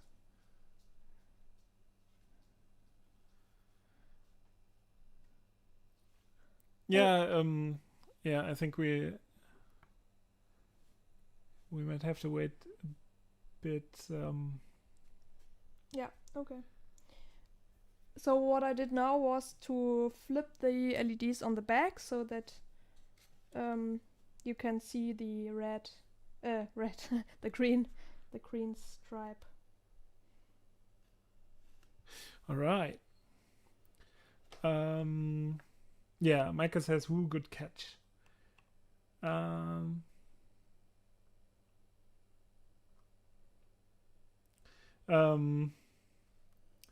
Micah says, "Hey, yeah, doing it on the stream is hard mode. I would probably take 10 times longer and be poring over the instructions the whole time." Yeah. Okay. Alex says they alternate because they are logically back to back. So I mean, you could imagine them to be like one long strip of LEDs, but then it's wound in an and S it goes curve. like Yeah. Okay, yes. Yeah. Makes sense. Okay, this one sprung off the pliers.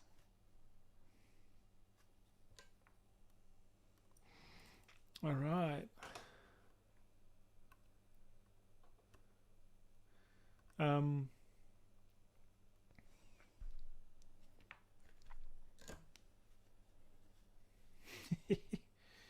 So the LEDs are electrically in pairs with the pins kind of tied backwards to each other. Yeah. Yeah, cool. Yeah, I think, I mean, well, so maybe a little bit of a patience job to solder them all in there. But on the other hand, I mean, it just looks amazing. Like we seen the video demos of it, and it just looks really, really cool. So I think it's well worth it. And are they like low current LEDs, Alex? Are they some special kind?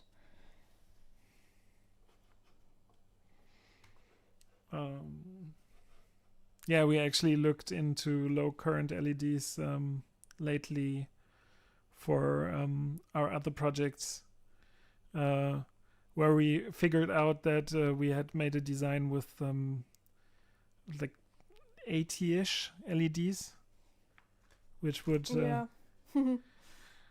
lots of current. Yeah, where we basically ran risk of the light dimming every time in the room that we would switch on all of the LEDs on our board. So and there are some amazing ones.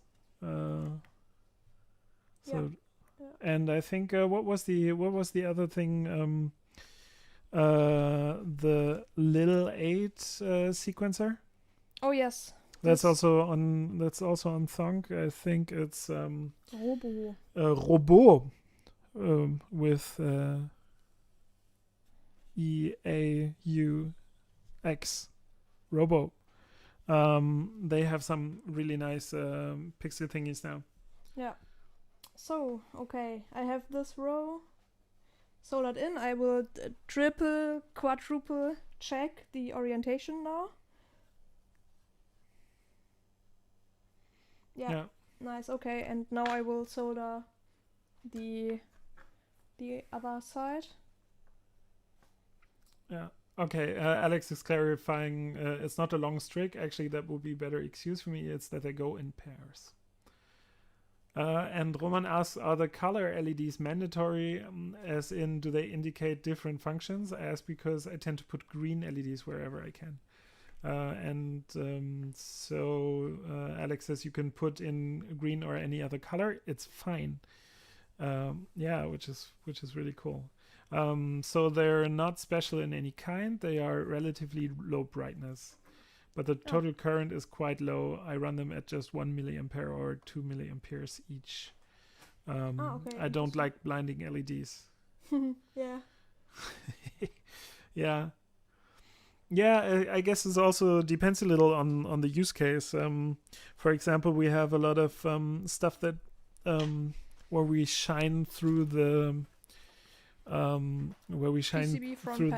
PCB front panel, sort of make noise style, where you would just have the FR4, and that's a little translucent, a little diffusing, and then your LEDs need to be pretty bright in order to shine through.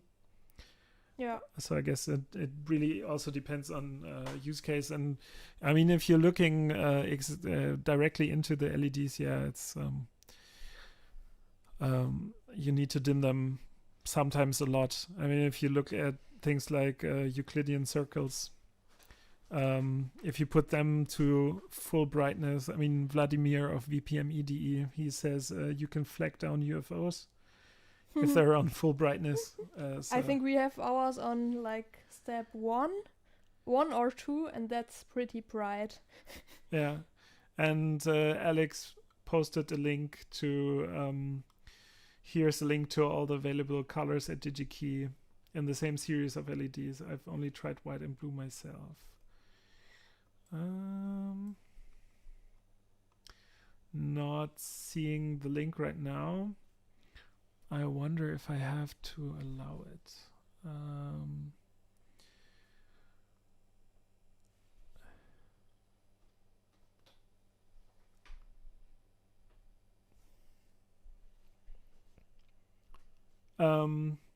Alex says, I owe you both a huge beer and thanks for this wonderful stream, by the way. If you get tired, Plinky will bloop with partial LEDs, I think.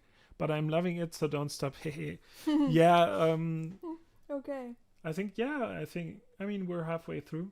And I mean, halfway through the LEDs. And the idea is to build it. Build it, right? In fullness. So, we're having a good time. This is like a great weekday hangout. I mean, we would probably do nothing instead, so it's no. Yeah. But it's really fun. Yeah, I mean, like due to Corona, Netflix is already watched completely empty. Like there's nothing left on Netflix. It's not worth going into another streaming service. No, just kidding. I kid. Michael says, yes, no rush. This is very relaxing and I'm learning a lot. Fraser says, I built a microgrids a while back with LEDs shining through the panel. Used some SMD blue LEDs I had lying around and they were lighting up the entire room. Yeah. So the interesting thing is make noise. We what did we look into the other day? We looked into the no coast or O coast, no coast. And we were quite surprised that they actually use SMD LEDs for that. So because we were always thinking, hey, maybe it's nicer if they have like the plastic cap so that they diffuse and then shine into the panel. That's how we do it a lot of the time. Yeah, and put the through-hole LED flush against the panel. Yeah, but actually on the no coast it's just SMD LEDs at the same basic level as all the other SMD components are, with then 1 centimeter to shine up to the panel, and it works perfectly. So always full of surprises. I mean, always worth looking at those designs, I think. And I mean the make noise modules, they look great. Like in terms of blinkiness. They have very nice blinkiness, and they also make quite good use of like the designs they put on top of the PCB panels.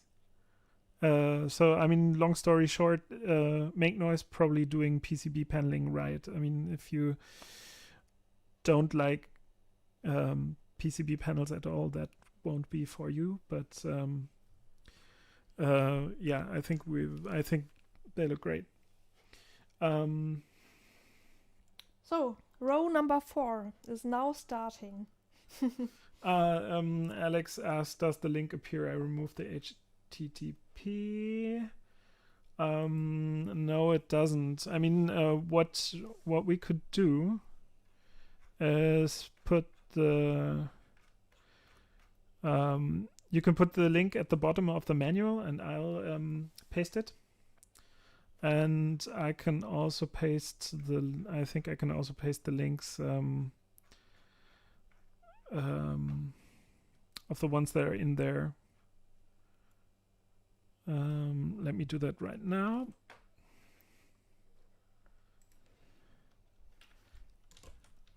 LEDs in Plinky.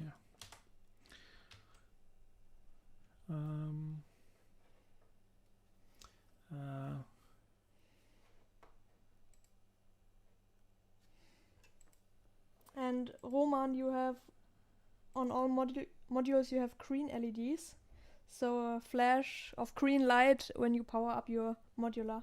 Yeah, I'd be interested in that too. Do you put green LEDs everywhere? Like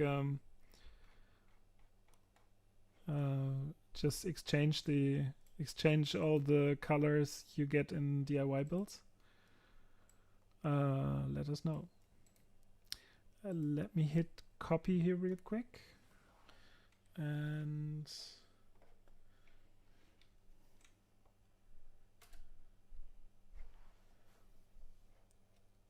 okay, those are the white ones. And what's the company? From which company is it?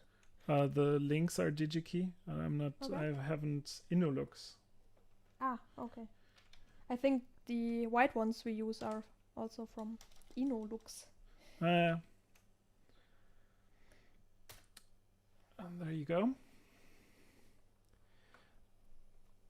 And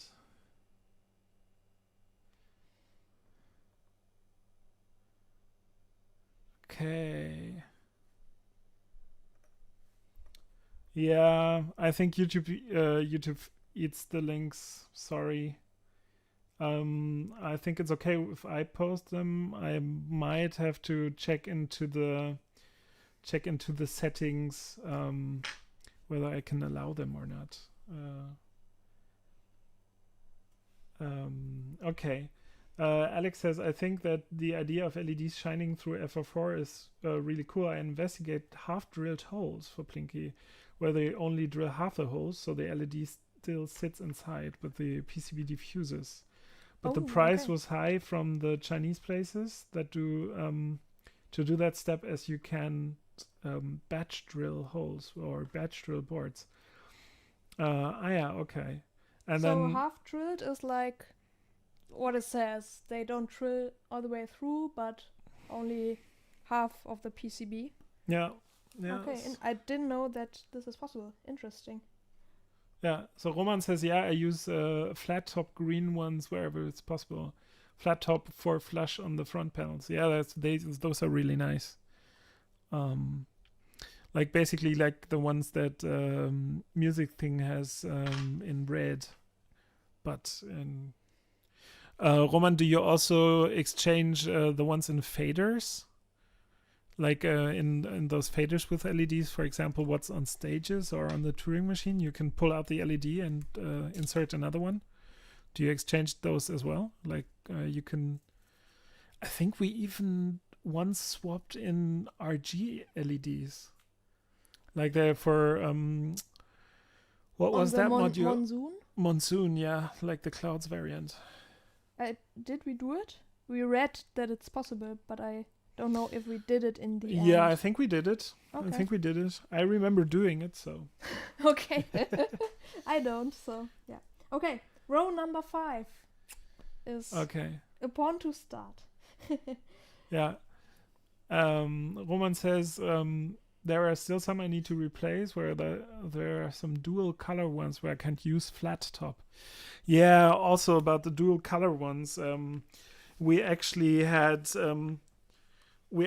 a friend come in with what was it? It was a Ditto Looper pedal, and he's red-green colorblind, and like all the indication on the whole pedal is just red and green, a little bit like on Mutable, which is totally unfortunate for him because he can only basically guess what color mode that pedal was in.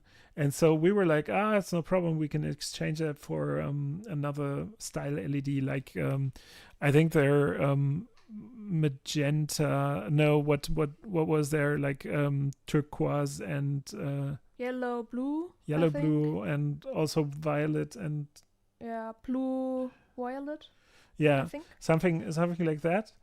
And then it was really, really hard to find a footprint that actually matched, because these LEDs are still pretty rare and too expensive and everything.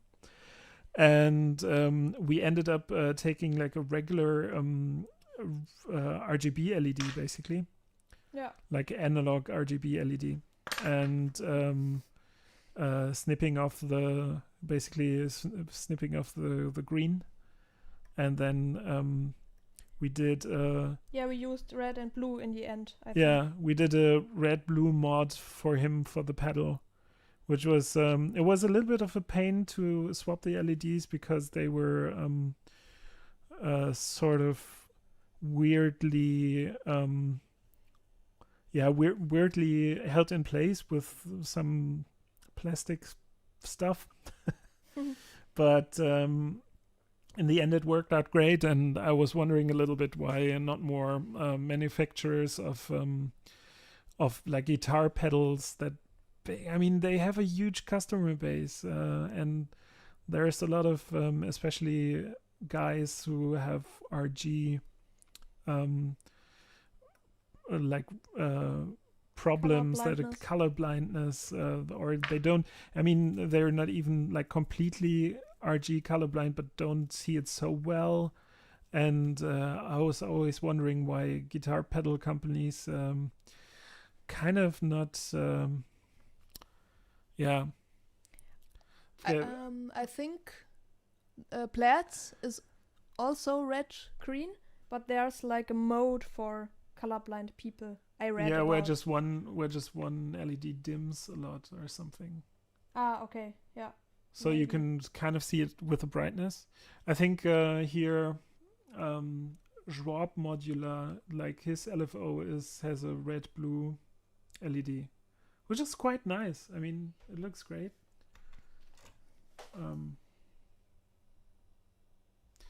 Okay, let's have a look at the progress here.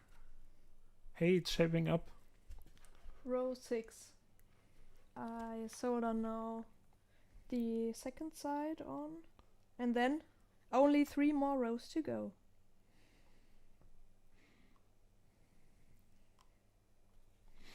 Yeah, okay.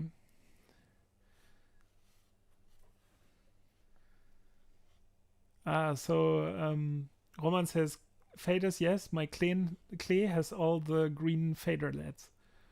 All right. Which one? Nice. Clay. Oh, I don't know that.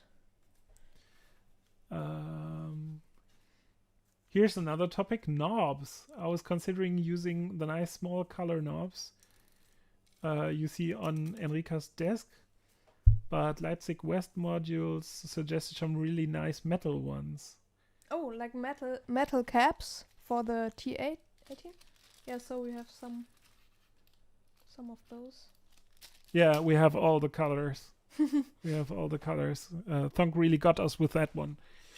We just love those, and we bought a lot of them.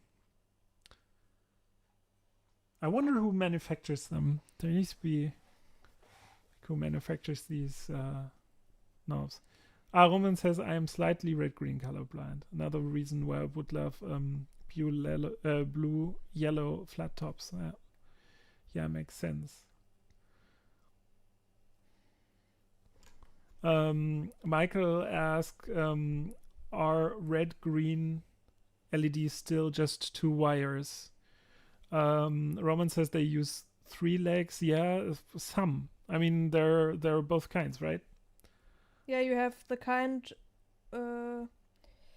Some of them have 3 wires, and then they have like a common point, and 1 wire for the green part and 1 wire for the red part. Yeah. But there are also some with 2 wires. They are found in mutable designs a lot, and on them the direction of the current is changing the color basically. All right. So, yeah, Michael says 24 LEDs remaining. Thank you for Thank you for sticking with us. Yeah, and thank you for ausrechnen. What is ausrechnen? Oh yeah, for calculating. Calculating, yeah. yes. I think you're correct. Roman says red versus green and normal round LEDs are hard to distinguish for me. The flat ones instead are a lot better to distinguish, red and green. Interesting. Yeah, I wonder why that is. Maybe something with the diffusion. Who knows? 2/3 done and accelerating, I think. Roman says, I guess that's because the flat top ones are not clear transparent. So Klee is a funky additive sequencer. Oh, nice. Okay. Yeah. Who builds it? And also asked, I didn't know there were 2-wire LEDs, dual color at least. Yeah, they they exist. I mean, have a look at one of the maybe rings should have them. No. Shades and blinds, I think. And they actually do exist in flat top as well. Rings is with the 3 wires. Yeah, so they're big, like the big 5mm flat top dual lag LEDs. What are, I think, King Bright. Yes. Oh, nerdy talk. Nerdy talk. Let me look that up at Mauser for you.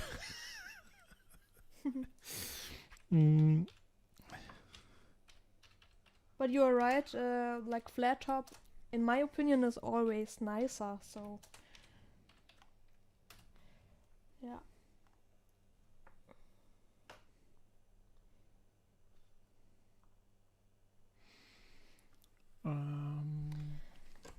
So, row number 7 is approaching. Oh.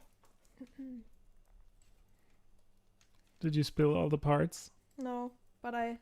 Did you spill some of the parts? No, I stick the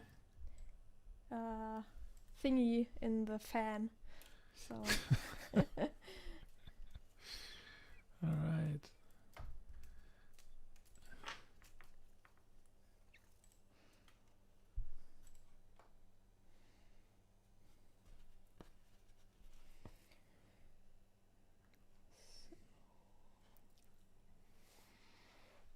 Yeah, let me...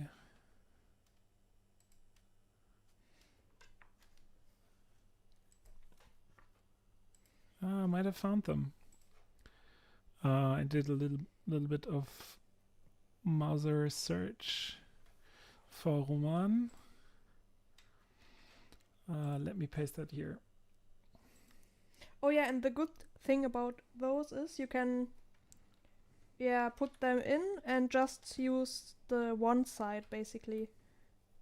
So then you could only use them in like the green mode, and then you would have green flat top LEDs.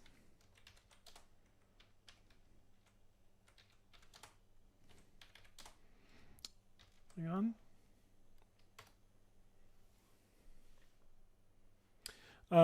Michael asks, hey, y'all, are you using the fan for cooling or fumes or both? We're using it for fumes. Like for cooling, I mean, it's not moving that much air, but it basically sucks the soldering fumes away. Yeah. It's not that bad right now, but sometimes you just get like a big cloud of toxic chemical fume your way. And if you solder a lot, I think it really helps. I mean, just to move the air a little even. And it's a really cheap build. Like the fan is maybe like $10 or something. Yeah, maybe. Not more. And then you need like a standard power supply, and you need to exchange the jack on the end of the fan. The jack on the end of the fan would be like a mmalex connector, and you probably want to swap that in for just a regular socket, basically, that you can put, for example, if you have a pedal board adapter or something like a 2.5 millimeter thing, then that works well. Yeah. Oh. And yeah, we are in Germany, so it's getting cold, so we don't need cooling right now. Yeah, Alex asked if we have enough LEDs. Yeah, I think so. I think we need 9, and we have maybe more than 9. All right. So everything good on the LED front. Okay. We can. They are very good taped, so I have to fiddle a bit. Yeah. Whee! Yeah, I actually also really like the Plinky stickers that came with the module. Ah, yeah, me too. So this is empty. Empty. Go away. Plinky. Yay. That is very nice. All right, we're on the home stretch. Yeah, you're absolutely correct.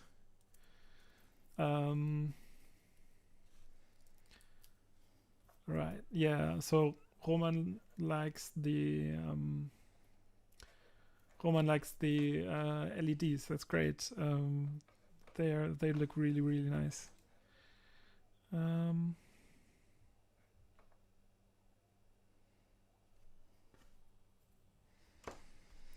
Yeah, so last 9 LEDs. All right.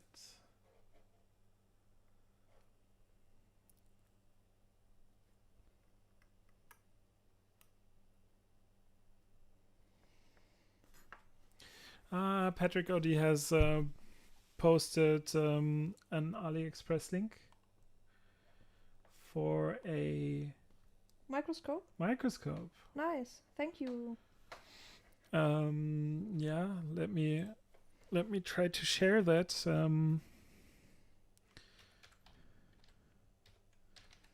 Is it the one you have, Patrick? He writes, this is the microscope I picked up on a friend's recommendation. Best maker tool purchase ever. Oh, cool.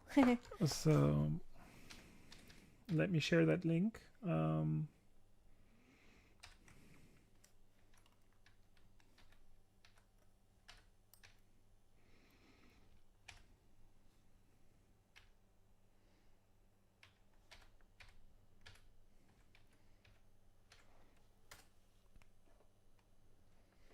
All right, got it. Let me paste that in.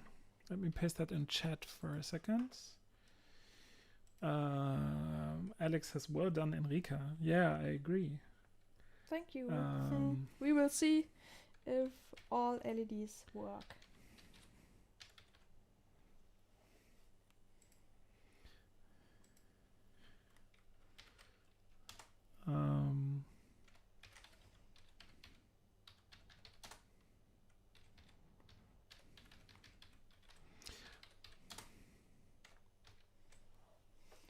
Okay, last 3 LEDs.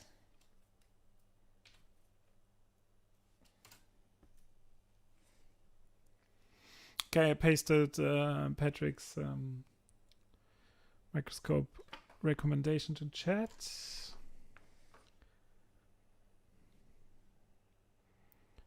Yeah, and of course the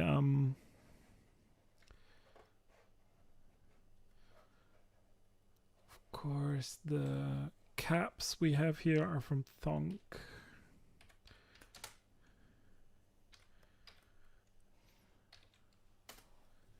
Did you decide on a color, Alex? Oh, I think he said he wanted to maybe get metal knobs even. Oh, yeah, right.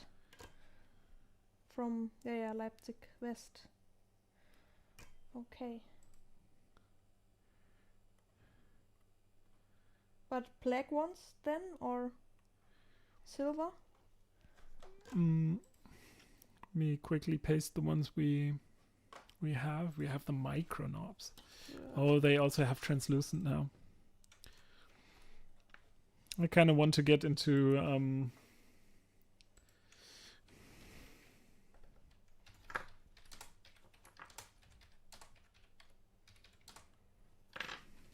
Into what? I want to get into potentiometers with clear shafts. Oh, LED. LED potentiometers. I think the Yeah. ones on the Korg Volcas, they were really cool. Yeah. Really nice. Yeah, and then you don't need a cap. That's an advantage. So, last one in. Yay! Woo! Now, last row. The other side. Yeah, and Alex posted the link. Let me quickly get that one. Okay. So these are the... Okay. Hey. Hey. All LEDs on here. Okay. Was just slightly more time than 23 seconds. But Yeah, man. Okay, cool. So now we can put it on the PCB, right? Oh, I see here one LED where I forgot the second side to solder on. So let me do that real quick. Okay. Oh, these are nice. Very cool. Also, Oh, the metal knobs.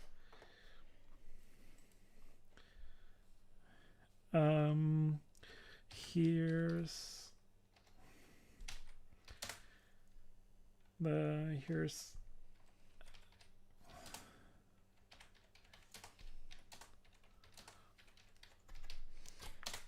Okay, cool.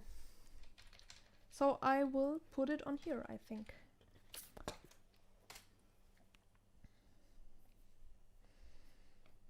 Oh, one thing. I will now remove the sticker from the screen, right? Yeah, I think so. Oh, Michael says, check Alex chat. If you hold down encoder on power up, it will go into LED test mode and light all the LEDs. Oh, maybe we should do that. Okay.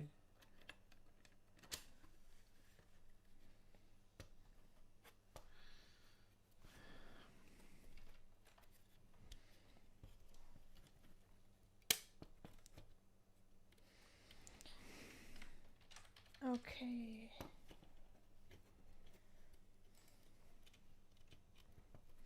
Those headers are a little bit fiddly. You have to apply some force. Okay. It's on. Okay, and now the decision. Should we use the knurled nuts or should we Yes. Yeah? Okay, knurled it is then. Knurled it is. So, and do we use the washers for the? Yeah. No. Yeah. For- No. Yeah, Okay. probably. I start with the knurled nuts, then we can decide later. I'm always pro washers somehow. Really? Yeah. But we don't use washers that often. Okay. I I retract that statement. Okay.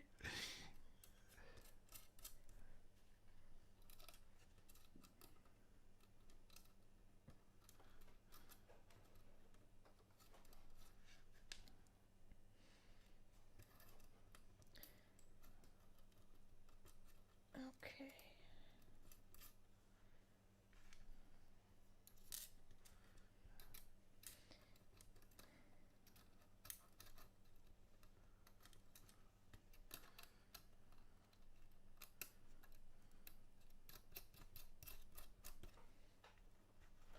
Okay. So Roman's microscope was the exact one that Patrick had already posted. Ah, okay. That's good. So, like 2 people, same microscope. But there's even one of the same build with the 16 megapixel camera. So might be worth looking into the different types here. And Alex says power up first, else you have to take them off when there's mistake. That's a good point, yes. Yeah. Good point. So, no power. Okay, if you hold down encoder on power up, it will go into LED test mode and light all the LEDs. Okay. Do we dare to? Yes, let's do that.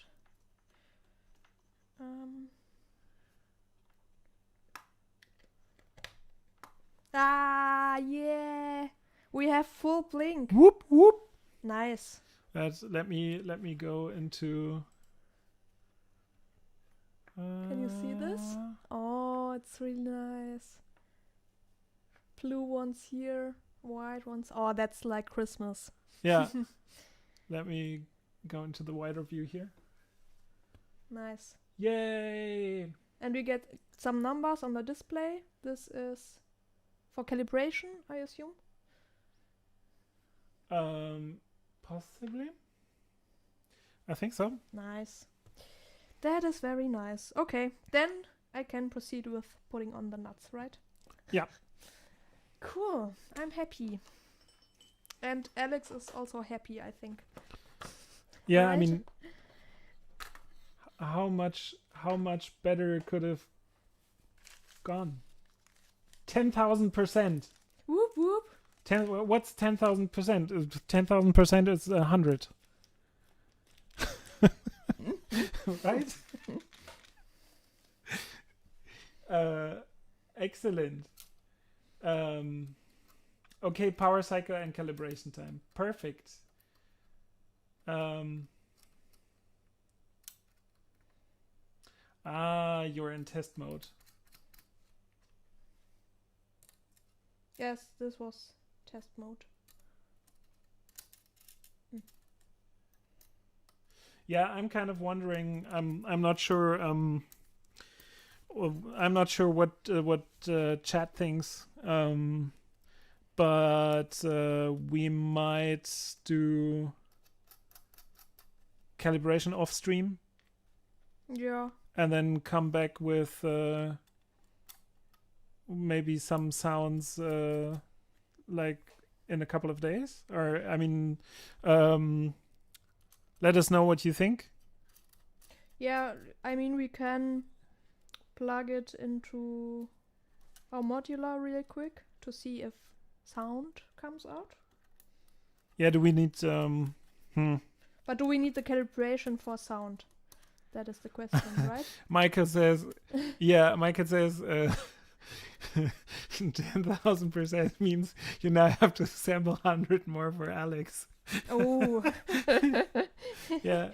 That would be like 74 LEDs times 100. Yeah. That's a lot of LEDs. That's a lot of LEDs.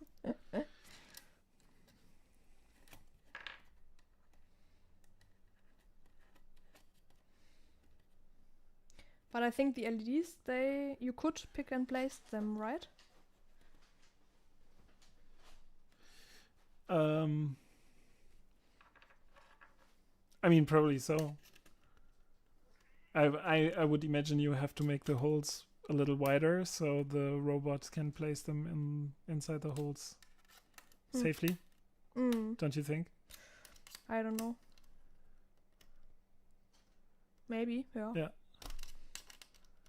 So did you, Alex? Did you look into? Okay. Alex says calibration takes about 1 minute. Oh, perfect. Then we should do it. Yeah, you can do it fast. Touch each lid pad in turn. Okay. Putting your finger in the center of each pad and push medium hard. Takes about 1 minute. Then you can skip the CV part. Okay. Yeah. We can do that. Yes. Nice, nice, nice.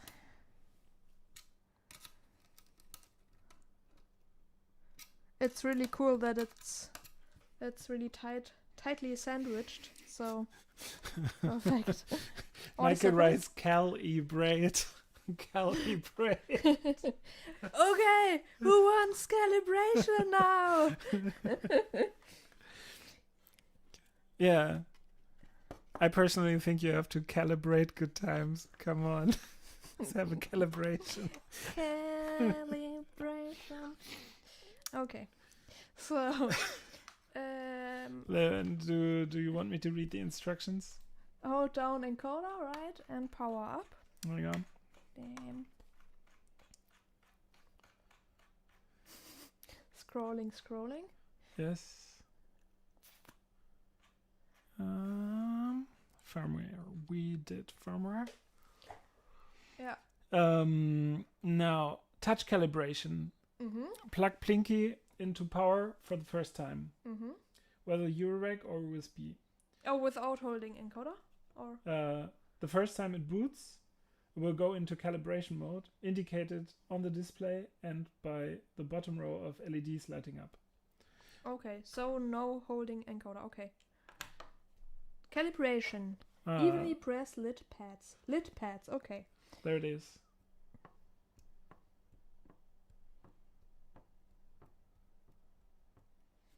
Okay. And then this one? In calibration mode, one LED in each column will be lit. Press your finger evenly and as centrally as possible on one of the lid pads. Mezzo forte, okay. medium hard for a few seconds. Oh yeah, I did it a little bit too short. Yeah. But now it's blinking and going one row. Yeah. After a few seconds, it will start blinking and you can release. If you aren't quite central with your finger, don't release. Just slide your finger into place with it held down. Keep it held down for a few seconds once it's central. Okay. If you completely mess up, just switch Plinky off and on again and try again. Plinky will ask you to do this for all 72 pads by lighting them in turn. It takes a few minutes, but you only need to do it once. If you place Plinky in a new case or you find that it's responding offset to your finger presses, you may want to recalibrate by twisting the leftmost knob as Plinky powers up to repeat this process. So, okay. yeah, but that looks really good actually here. Yes. Let me zoom in on that. Oh, magic is happening. Okay, that's nice. You hold it, then it starts blinking, and then you know, okay, I can release. Alex writes, don't hold encoder. Also in all caps. But okay. But yeah. I mean, I did hold encoder, but then we repowered basically. Yeah.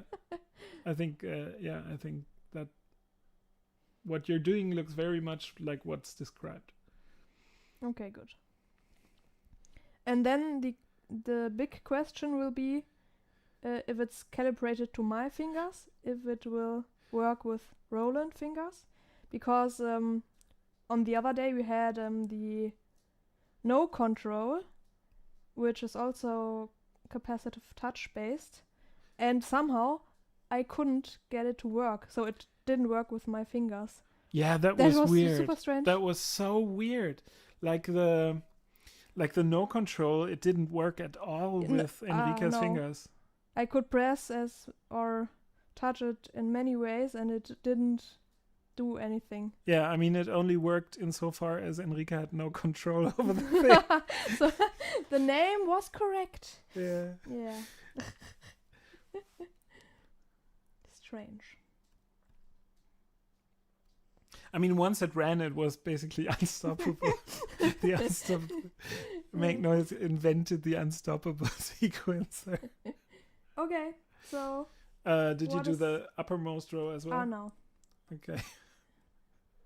It goes off in the in the uppermost row. Okay, and so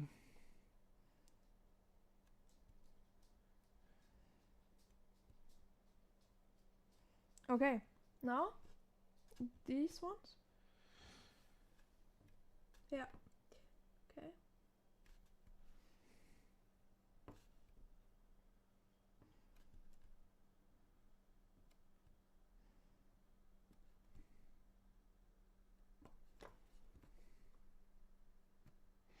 Hey. Okay, so Unplug all inputs except plug gate out. okay, To so gate in. yeah, can I help you with that real quick? Yes. Because I think on our backboard, the panels are the CDs are swapped, or the IOs are swapped. Oh, yes. Let me write that down real quick, because it's in the instructions and also in chat. Okay, so I get a patch cable, right? Yeah. Do you want rocket cables? Oh, yeah, maybe. Where did you go?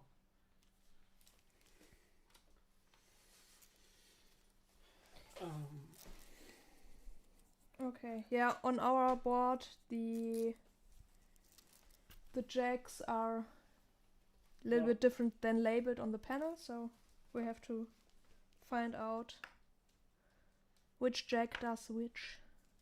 Yeah, I think it's in the instructions. It's in the instructions. What do you need? Oh, pen. Okay. Yeah.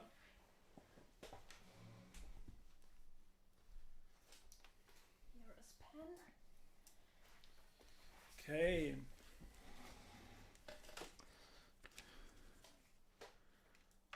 So, but we have patch cable.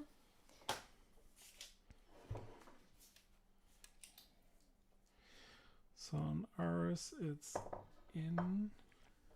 But we need gate out and gate in. Yeah, I just write down the. It's A, B, X, Y, pitch, gate, clock, audio.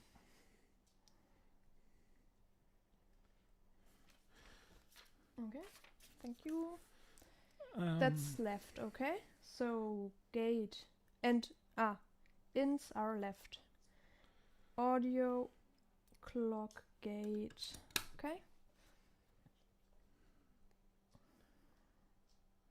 It's on the right.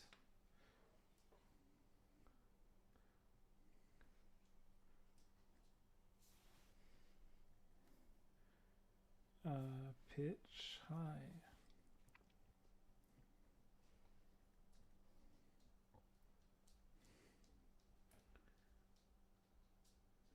Which one is gate out? Give me a second. Okay. Low pressure. Right, left.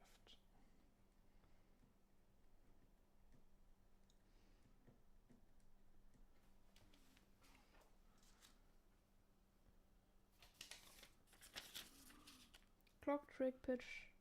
Yeah, just put them left Trick. and right of the instrument, I think. Trick is gate, right? Clock. Okay. Trick is gate, right? Is trick gate? No. Hang on. So the gate wire goes from the 4th jack down on the right to the 6th jack down on the left. 1, 2, 3, 4, 5, 6. 1, 2, 3, 4. I think you forgot the. Okay, but right the 4th on the gimme. right. Okay, Sorry. 4th on right. 1, 2, 3, 4.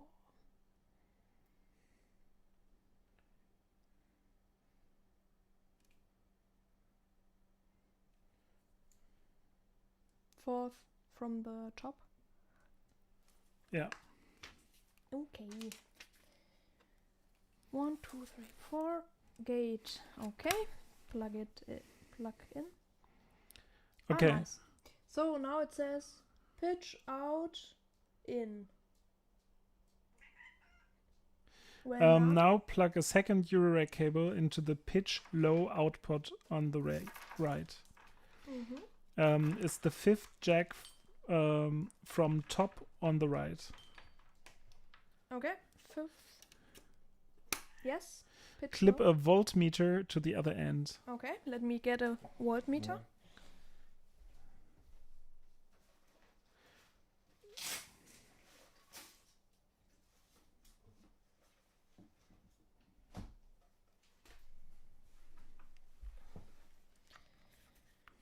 So here we have voltmeter.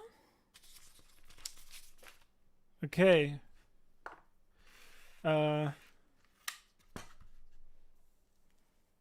What is happening?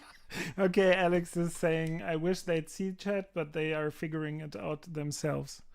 Yeah, we just okay. wrote down the order. But let me... Voltmeter. Okay. 15. What? Really? Oh, millivolt. Okay. 15 Okay, let me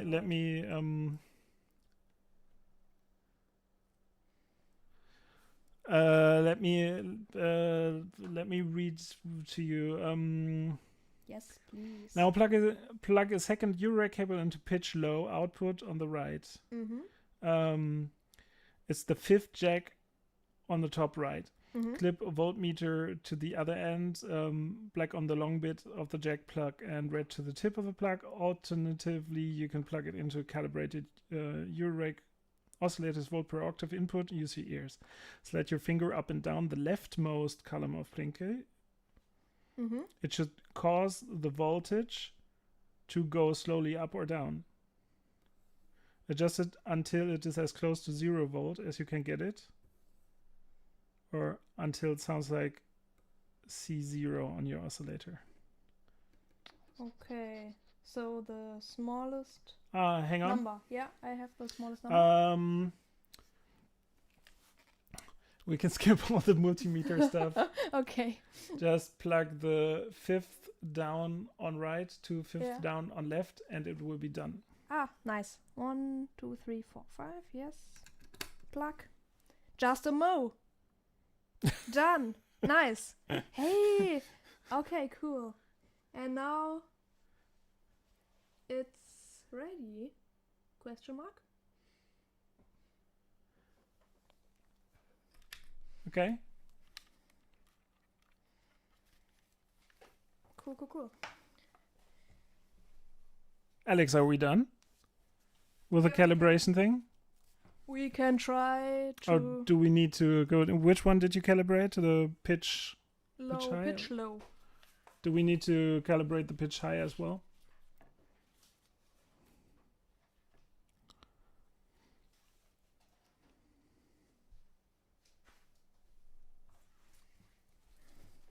But it looks happy, I think. Now unplug and play. Unplug? Yes, okay. Okay, and let me plug it into the modular. Yeah, willst du die... Do you want the... Hang on.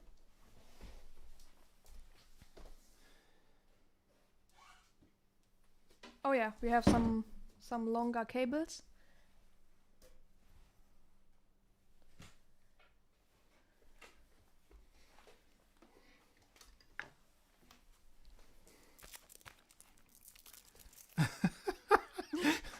Oh, done! Just unplug and go. Go. Okay. Where is output? Where is output? Audio. Last Output's one. right. Oh, okay. Right, left. Go. Okay. Okay. 1.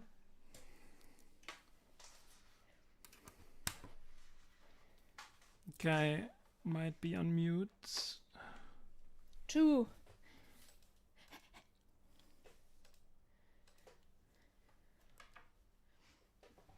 Do we get sound? Oh, I have to play. Yay! Okay. Wow.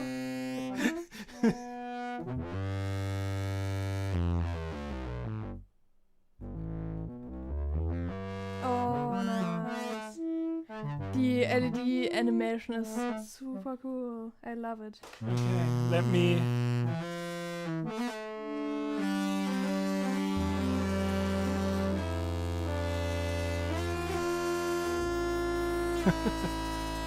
Oh, okay. Yes, so Alex, yes, it does work. You can. You can. You can breathe again. Yay! Thank you so much. It's very, very nice. Okay. Cool. Can you play chords? Can it? What do I have to? You probably have to apply multiple fingers. Yes. Yes, it can.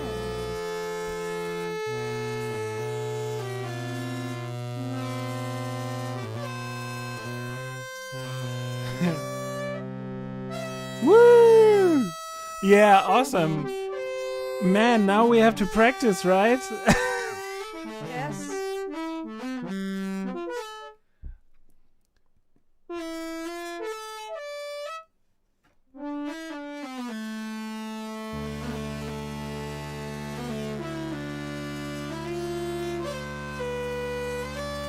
It does portamento as well, right? Yeah, a little bit.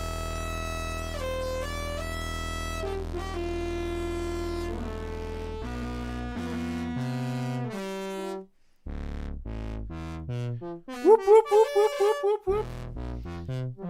Okay, okay, reverb. Hold second pad on bottom row. Hold, okay. Touch the circle's reverb button. Turn it up to max using left column. Which? Okay. Again? Hold second pad on bottom row. Yeah. Touch the circle's reverb button. What is the circle 3 up? I think it's up there and should say maybe reverb. Ah, okay.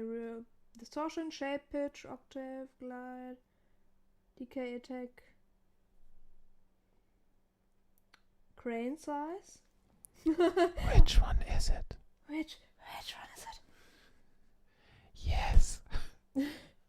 Yes is not the answer to this question. Oh, here on the side. Aha.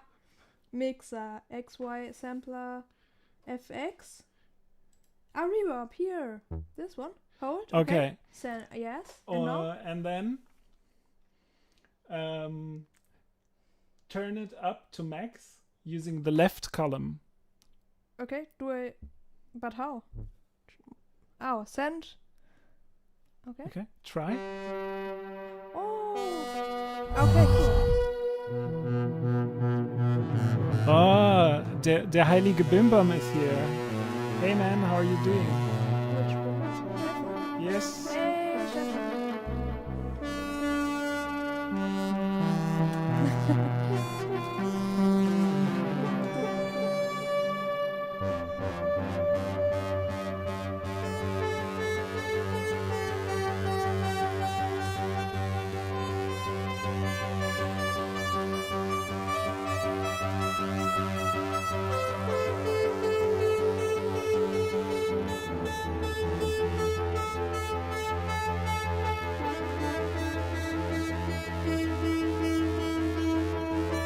Okay, that's super nice.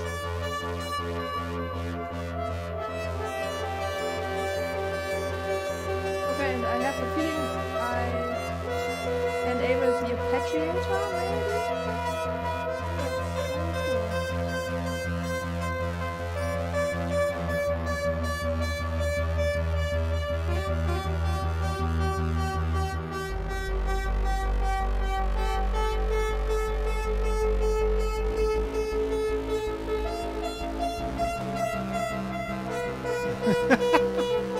Okay.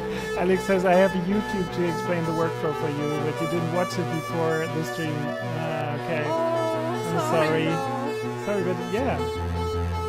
It's super cool and it sounds really nice.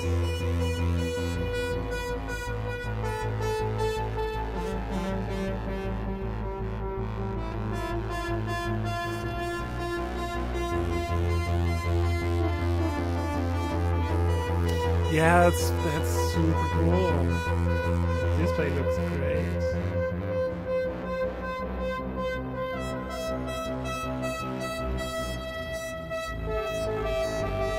Yeah, the graphics are awesome.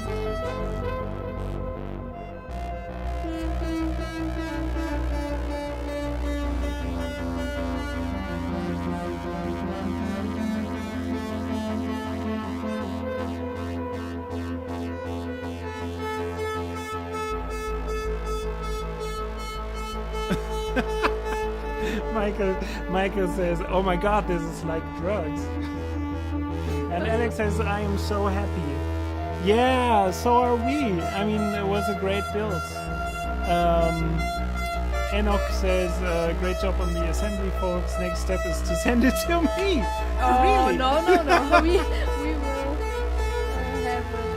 Yeah. Music. So, yeah, it's a great build. It's really, really fun. Yeah, nice. Enrica, Yeah. you have moderatisch qualities Yes? Yeah. all of a sudden. Sounds a little bit like moderat. That's right. Yeah. Nice. Thank Yeah, you, awesome. Alex. Yeah, Alex, hey, we will make ourselves familiar with how everything works on that, and then we'll record some stuff. Yeah.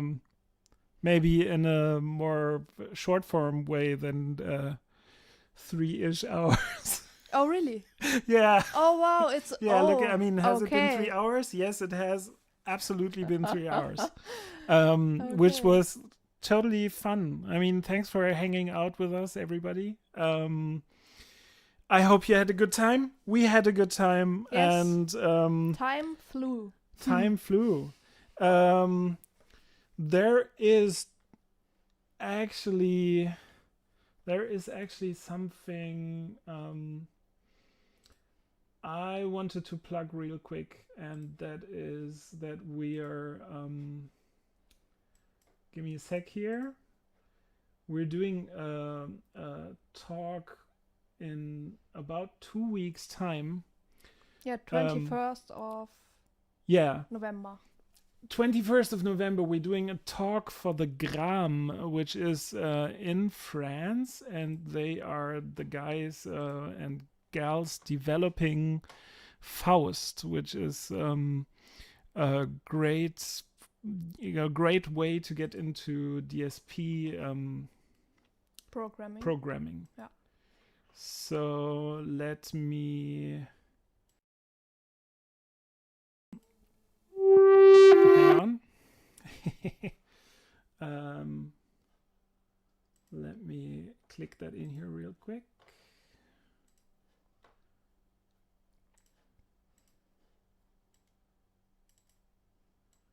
So we'll be on that programmable audio workshop, which is at the URL you see there, faust.gram.fr. PAW. We'll be there on Saturday, 21st of November, and tell you how to hook up Faust to Teensy and to Eurorack with some programming examples. So if you're into that sort of deal, then join us there. And yeah, I mean, hope you all had a great time. Thank you everybody for being there. Thank you, Alex, for the kit. Thank you, Roman and Michael and Enoch and yeah, everybody who hung out. Thank you, Der Heilige Bimbam, for checking in. And Yes. I think that's it from us for now. Yeah. Thank you. Was great fun. Yeah, we'll practice some Plinky, And yes.